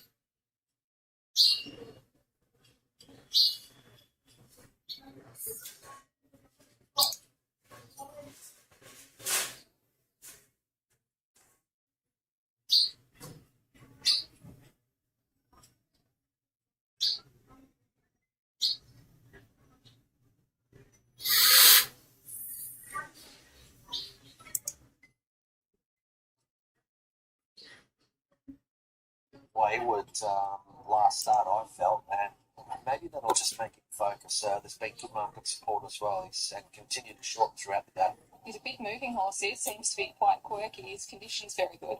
This is an interesting runner for the John O'Shea and Tom Charlton team coming down from around with Craig Williams riding. Did you like the first up run? Yeah, I really liked it. I mean, he got a beautiful run around. He had every possible chance. I think he was just out sprinted in that race. To be honest, we saw Perfumers come out of that race and win well. He's going to be better second up in trip. Willow on board. She's a nice stayer, so there's no positives for her. She's a really nice mare, and she looks fantastic here with the sun shining on her. Her coat couldn't be any better. Her fitness is spot on. She's a top chance. Dashing Duchess did an okay job over 1,700 metres first up to close off well enough. Yep, she'll about to get a good run here too. And, she won't be far away. She's a horse that can make her own luck up on speed, and she'll strip a little bit fitter. She does strip fitter. She's in nice condition. 13 is Fujita Sand for Michael Wade and John Hawkes with Mick D riding. Also comes through the Sandown Stakes. Yeah, I like that form. And another run. And up in trip will probably suit it, but he does need another win. It's been over 500 days. Still carrying a bit of condition, this fella. I prefer to set him with another run. 14's out. Cadmus is here representing Anthony and Sam Friedman. 4th run for the prep. It was a career or a peak run this time in last start. Not sure it's the kind of track for him today. I mean, the track's quick. Usually gets back. He can run on a little bit as well. He likes the good conditions. He's generally a horse that gets back a little bit and needs some speed on. I agree, tempo might be against him today, but the team have turned him out looking great. All right, and 16 and 17 were both emergencies who didn't get a run, including She's a Hustler, who was favourite for Graham Beck. So the race has been thrown around a little bit. There's inside 5 minutes. Hutchie, you're the visitor coming down from Sydney. Yeah, I am. I thought it was a really good run first up. Like I said, couldn't have finished, I don't think, an inch closer. But I think just the fact up in trip here looks really nicely placed and hopefully gets a good run from the middle draw. So that Sagittarius ready to win. Pounding, I think, can run well. Gee, what a birdie. I didn't expect this move. It's a very, very significant move for that horse. It's now into clear second favourite. And if you like to follow the money, you might want to go that way. On with Quietness from the yard. I thought she looked fantastic. My first time assessing her. Beautiful type of mare. Her coat was absolutely glowing. Her fitness is spot on as well. Of the rest, I always love Positivity. I hope she can bounce back to a bit of form because I absolutely adore this mare. The other horse, Statuario, I thought started up looking great, as did Cadmus, even though the tempo might be against. All right, let's have a look at the market for the big one this afternoon. The Coonji over the 2,000 metres here. We'll have a look at the points bet market.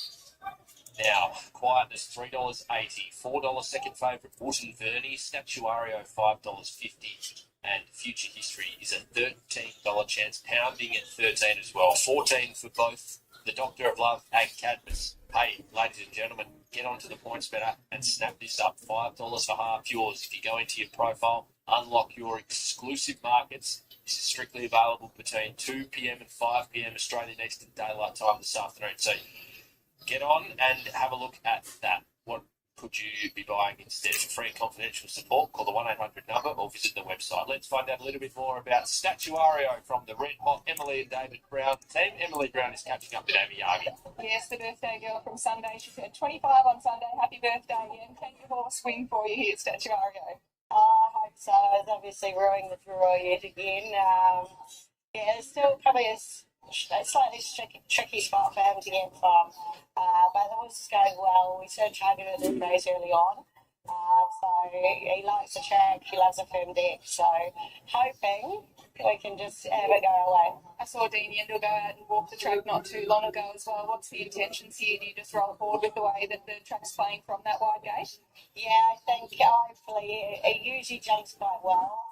Just hopefully sort of stride forward and be able to slot in somewhere fairly handy. But yeah, we'll see.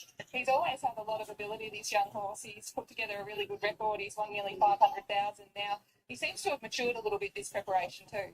Yeah, he did feel a lot stronger. We're still sort of trying to take this 4-year-old year quite quietly. I think he will be better sort of in the autumn. He had a fairly hard autumn prep, so just trying to sort of pace him nicely during the spring and hopefully we'll have a horse for many years to come. Did David get you something nice for your 25th birthday on Sunday, yeah? Yeah, he actually spoiled me with his cooking talents. Oh, he's a man of many talents. You deserve the best stuff. Happy birthday, lucky. Thanks so much. Yeah, great to hear the thoughts of Emily Brown. She just in terrific form as well. If you want to back Statuario, you could do a lot worse in terms of hot stables at the moment, Clint. Yeah, definitely. And I actually, I think the market's pretty accurate. I don't see some of the horses at big prices causing too much surprise. Those that are being backed, I think, from long runs, Positivity's 50s and 30s, so there's a little bit of money around that, which doesn't surprise me in a way. Future History's been a bit below that long runs as well. So those are the probably two, but I don't see any real upsets here. I thought that the favourite looked a very good chance. Of course, it was a bit of a shame we didn't get She's a Hustler in the race, but I don't see any upsets. That's not famous last words. We'll have to wait and see.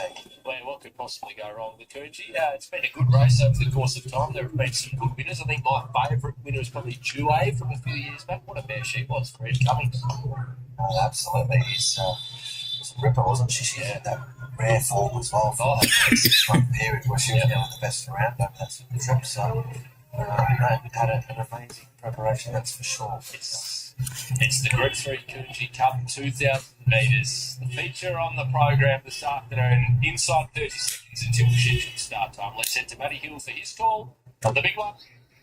Terrific, Tim. Yes, it's a race that's had a few different lives. It was originally the last chance saloon for the Caulfield Cup, but that's not the case nowadays. It was formerly run on Caulfield Cup Day before that, but now it's in its own right on a Wednesday afternoon, and it's the feature race, and it virtually stands alone as our principal race this afternoon. It's Positivity trots up to the line, just favourite Quietness, 10 cents clear of Wooden Bernie. Quietness for John O'Shea, Tom Charlton. John's won this race a couple of times. Back a while ago now, but you have to go all the way back to 2012 with Light in the Night and 2014 with Contributor.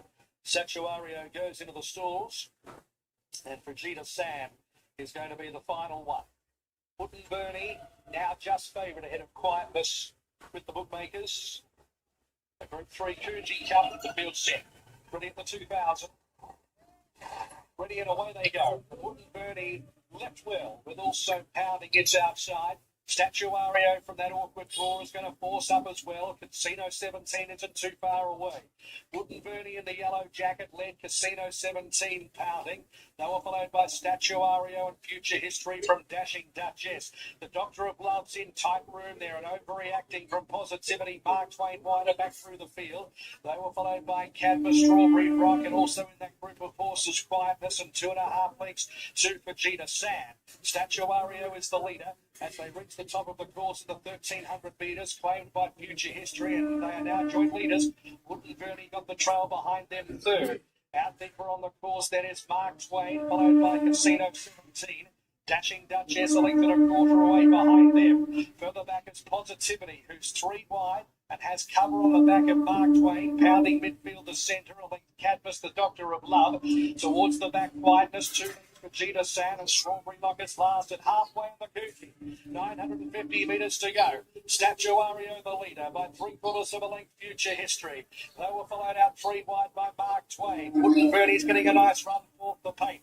Casino 17 the centre, a length Positivity, Dashing Duchess. Then came pounding. Next in the field, Cadmus, the Doctor of Love. Towards the end, Quietness, Fujita Sand and Strawberry Rock at the 500 metres. Statuario trying to stack them up from Future History, dug along. Mark Twain the outside, fell for Wooden Bernie's travelling leads and out badly. Casino 17, it's outside. Then Positivity, back behind those Dashing Duchess. Quietness still about third last. Statuario went for home. Wooden Bernie gets out now. Future History and Casino 17 up the middle. Wooden Bernie goes to the front, 200 metres to go. A length in front of Casino 17 wearing it down. Wooden Bernie kicked out. Wooden Bernie had an dust. And Wooden Bernie won the Coogee half Casino 17. Again, Future History and Quietness late before. Then Statuario. Next to finish in the race was Cadmus, Positivity, pounding the Doctor of 10 Love, to 1 Strawberry 11. Rock, Fujita Sand, Mark Twain. It's the French import who gets his first win on Australian soil. Wooden Bernie under Damien Lane for Chris Waller takes out the Group 3 Coogee Cup, the feature on this midweek Wednesday program, the second day of the Caulfield Cup Carnival. A good ride. He needed a little bit of luck to come. He got exactly that. Casino 17's a big run for second. Future History's stuck on really well for third. And Quietness, the well-supported favourite, ends up running fourth. But it was all about Wooden Bernie, a good ride from Damien Lane, and a good performance from this horse. And in the market, just spoke volumes as well, really well back. Actually, it's jumped favourite then, short up. There's no other reason apart from the fact they're like that. There's no other reason apart from the fact they're like that.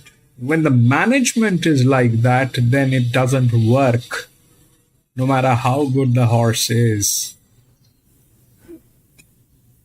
They're the highest, bleeding to the level of unimagination. The 10 took it out. We checked these horses and they both got in 2 and 1.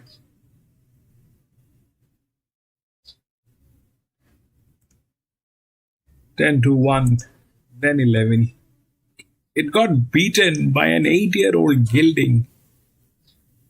Beaten by an 8-year-old gelding. Another 7-year-old gilding. Can you beat that?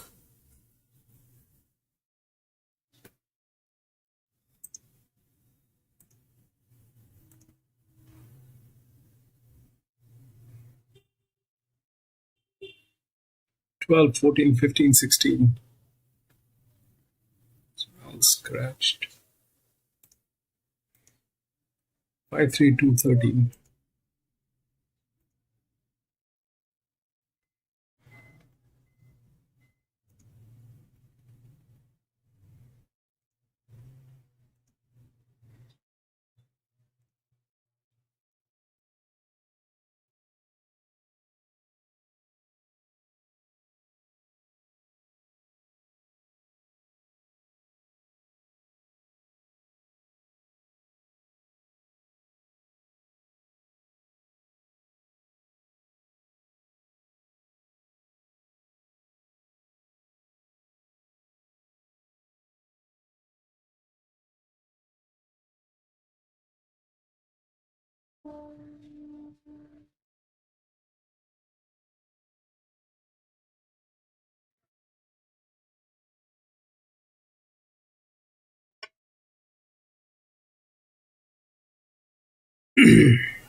So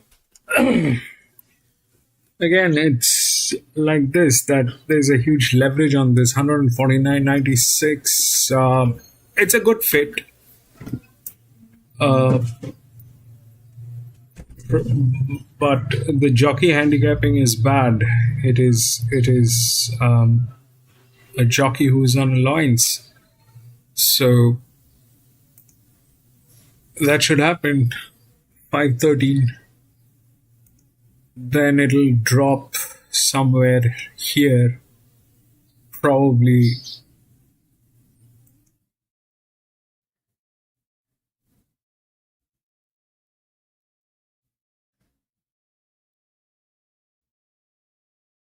here.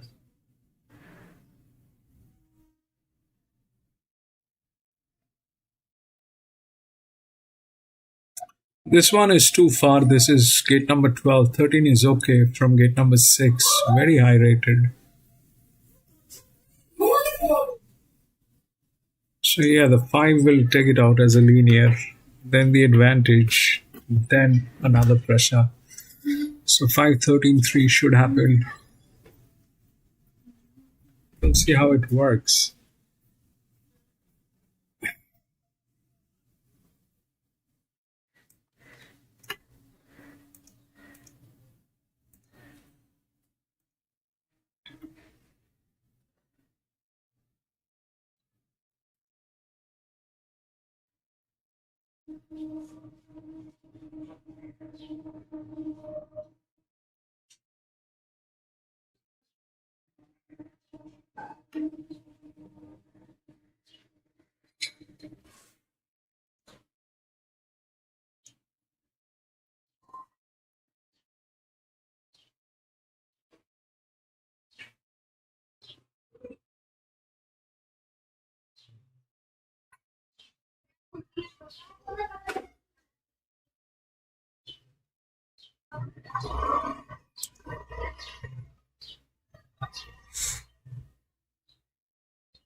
It'll take about 10 minutes.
We acknowledge our good friend who's none other with us in Warren Huntley. Isn't it lovely to see him acknowledged today with the race making?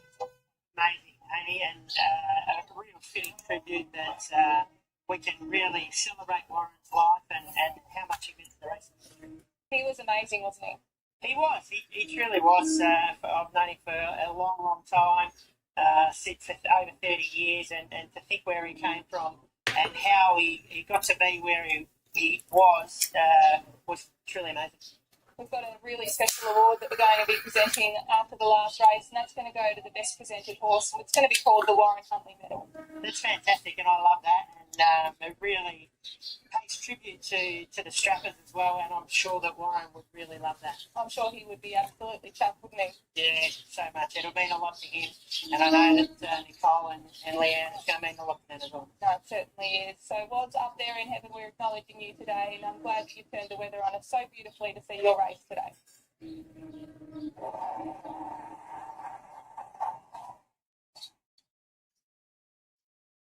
Beautifully said, Amy Argy and Troy Corstens. Let's have a look at a market for the Warren Huntley Memorial. 1,440 metres, sunshine in my pocket. Hutchie keen on the chances of this going. $2.55, $5.50 for Andola, who was back into the winner's stall at Morphettville last time out. Keep Your Cool, $7, $8 for Le Ferrari, and So Risque is a $9.50 chance. These horses are circling the mounting yard. Let's head that way.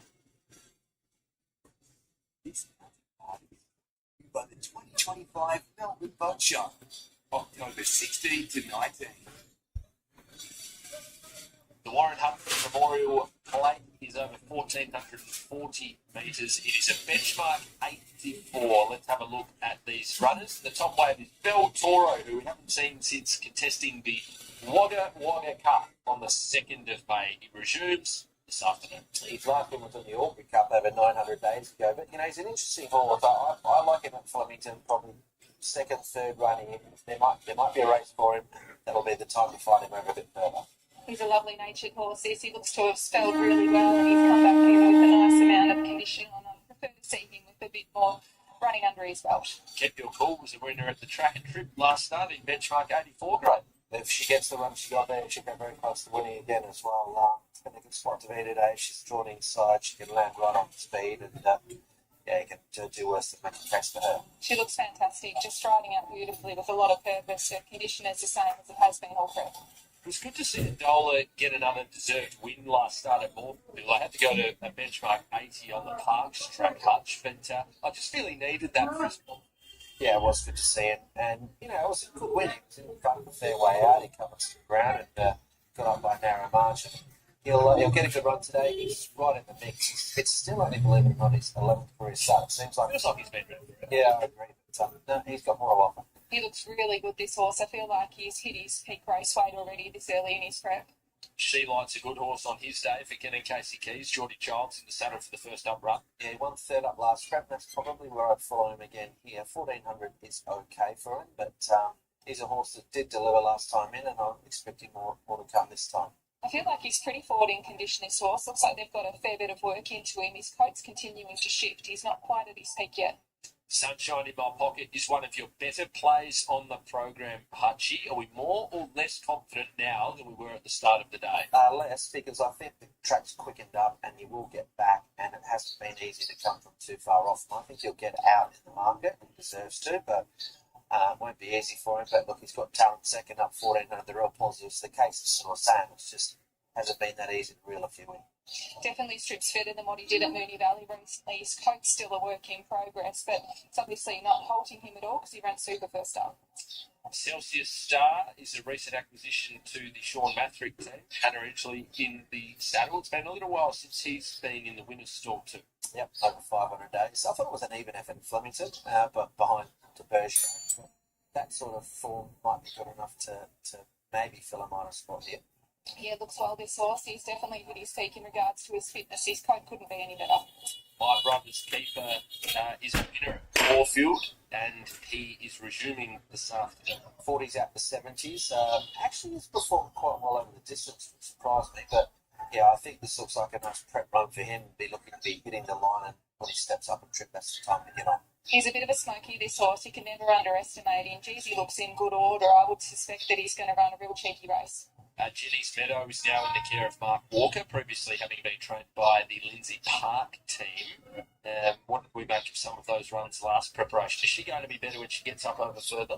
Yeah, I think so. I think she'll need it further. She ran fifth at Flemington first up last prep behind Pariah Pearl. It's a bit unlucky on that occasion, actually, so maybe not worse, but yeah, I do prefer a deeper in the track. I thought she looked well enough. It looks like she has got a good base of fitness there. So Risque's third up, 1,440 metres. Good run at Sandown behind King Zephyr. I like that. Just a deal came out of that race to win. Closing sectionals actually were quite similar to the eventual winner there. That was a really good run. You're getting $9 today. If you're looking for one each way, it might be so risque. His coat's starting to shift really nicely. This horse, he's taken nice natural improvement with these first two runs. Charche is resuming this afternoon for Matt Laurie and Jamie Mott. It's going to be a tough ask. I think it's a strong enough race. He's drawn a little wide, and he usually gets better into the front. He's always big in condition, this horse, and he's come back in, very typical for him. I'd wait to see him with a little bit more work. Got the Bairnsdale Cup winner resuming in Les Emirates for the Browns and Lockie Nindorf. I still don't know what this horse's best trip is, to be honest, but look, he's fresh up today. He certainly gets better, I think, with a bit of racing, and I'm due from him a little further than this, but he will get a nice run from gate 4, potentially on speed. He's more forward in condition than what I was expecting to see from him today. I think that he's in good condition. Ned Ferrari is horse 13 for the Hayes Boys for Nick Deck. Yeah, he won't be far away. He's in the King Zephyr race, of course. I don't mind that form. It's so risque, but he's shorter in the market, actually, which surprised me. The first is so risque. Maybe that's the map. He's not far off hitting his peak now, this horse. His coat's really starting to shift and come through really well. 14, 15 and 16 all scratchings. Let's have a look at your top 4 selections. Hutchie, don't find in my pocket. He's going to be getting back, but he still finds his way to the top of your likely winners. $2.60 now. Yeah, I think the horses that look so risque is probably the map's not going to be ideal, but if Dolan can certainly run well, keep your calls a big plus all of a sudden as she gets into a nice spot. I'm happy to stick with Sunshine in my pocket, but she'll have to overcome a little bit of traffic and probably need luck at some stage. So my numbers for the record will be 5 Sunshine in my pocket over So Risque, $1, and keep the call 5932. My pick of the yard's going to go to Keep Your Cool here. I thought she looked great again today. She's a very consistent mare, looks good again, once again, and she's been racing in really good heart all preparation, so pretty hard to go past her. I thought Indola saddled up looking very good today. My first time seeing him this preparation. He's very forward, great to see him win first up over in Adelaide. So they're my picks of the yard. I've also got the honour of awarding the strapper for the Warren Huntley medal here for the best presented horse, and that goes to the strapper of La Zebra. Well done. It's an honour to present that to you, and a $500 prize that is well deserved.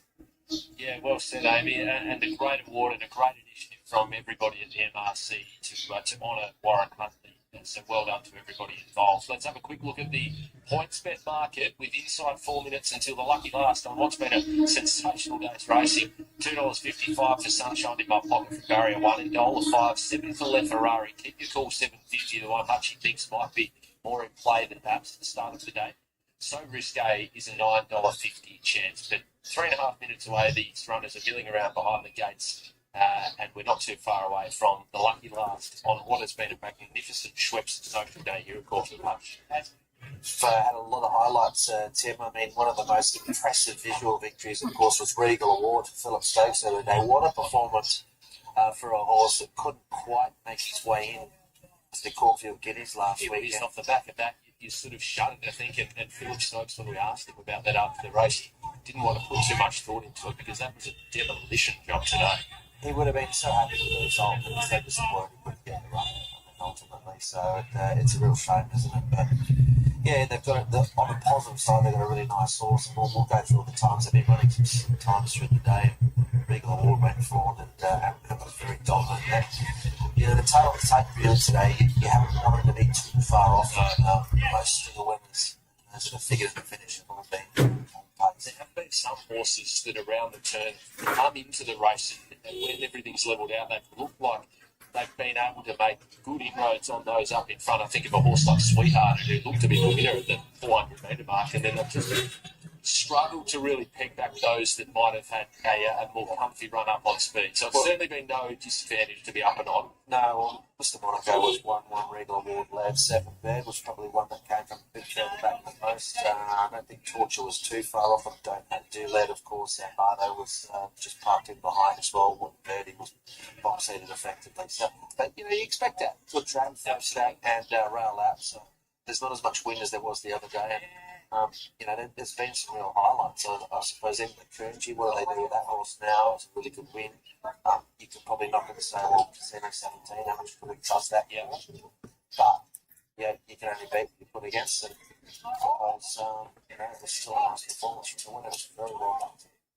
The lucky last on the program is the Warren Huntley Memorial, the MRC honouring the late Warren Huntley's memory here with a race named in his honour, and we heard Adi distribute the Warren Huntley medal to the strapper of Le Zebra from the Emily and David Brown team. So well done to everybody at the MRC for honouring Warren Huntley in the lucky last here today at Caulfield. Now, Hutch the Farrier is going to work on Le Ferrari here in the lucky last. So we're a minute away from start time. This might constitute a little delay. Hopefully these horses will be put into the barriers very shortly and will be underway. But the Farrier at work on Le Ferrari. Outside of the winner of Philip Stokes earlier in the program, Hutchie, who do we think has been the most impressive performance to the eye this afternoon? I know we don't have the data in the sections to find any sneaky run. Group of owners know exactly what it takes to get a really good horse. To think of the likes of Zaki in recent times that have won multiple Group 1s. And Morgan Bastone, one of the owners, has been involved in that horse. So there's a lot of them that have gone into getting this horse to come out from New Zealand, and they look to have an absolute beauty on their hands. Torture was an impressive winner of the Magic Millions Debutante Stakes a little bit earlier in a Lindsay Park 1-2 with their other runner who was Free Flying, running second for the Warren team. So a couple of fillies getting some very, very valuable luck time on this afternoon. Yeah, it certainly was. Well, we finished with a good race too, so it's only likely race. Pretty solid, Tim. I thought at one point that might get out in the market, but there's been a late shift back and we'll jump to 50. Matty Hill's done a sterling job all afternoon. Let's head to him for one final time on Schweppes Social Day here at Caufield. So to wrap up what's been a great day of racing, probably a race that I never ever wanted to call the Warren Hatley Memorial. They're thinking of our great mate Morris, whose family lost 10 days ago. And he would have had the clock on these, no doubt about that. Sunshine in my pocket favourite, $2.80 on the toes ahead of Indolo. His last run at 1,400 metres, chased Sequels around this track earlier in the year. My Brother's Keeper goes in. The Ferrari, after that farrier work, goes in. Del Toro and also Indolo are going to be the final two.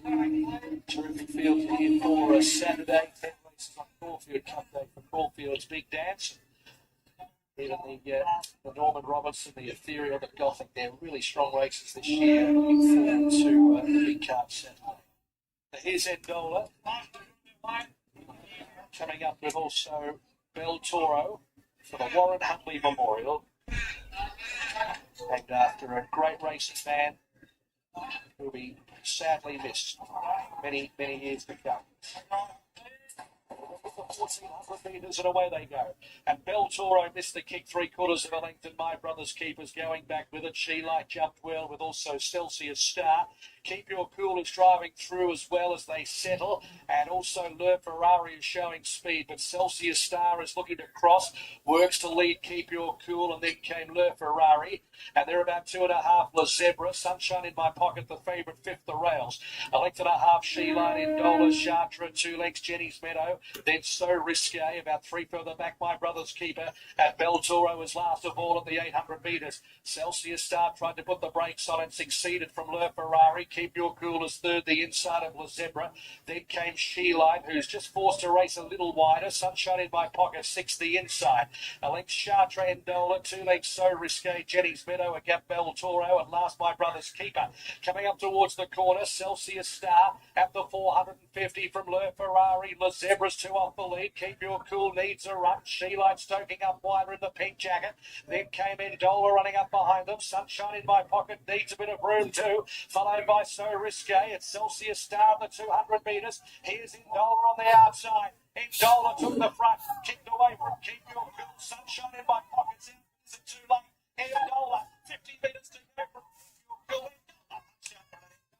From Keep Your Cool. 5-3-2. In My Pocket. Then Celsius Star.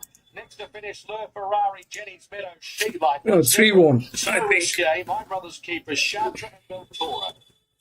Endola backs up. 3-2-5. His first up win on the Parks track at Caulfield, winning here in the lucky last at Caulfield and paying $5.70 on the totes under Luke Curry. Keep Your Cool was a great run in for second. Sunshine in My Pocket. So what happened here? The 3 went through. Then the 2. Then 5.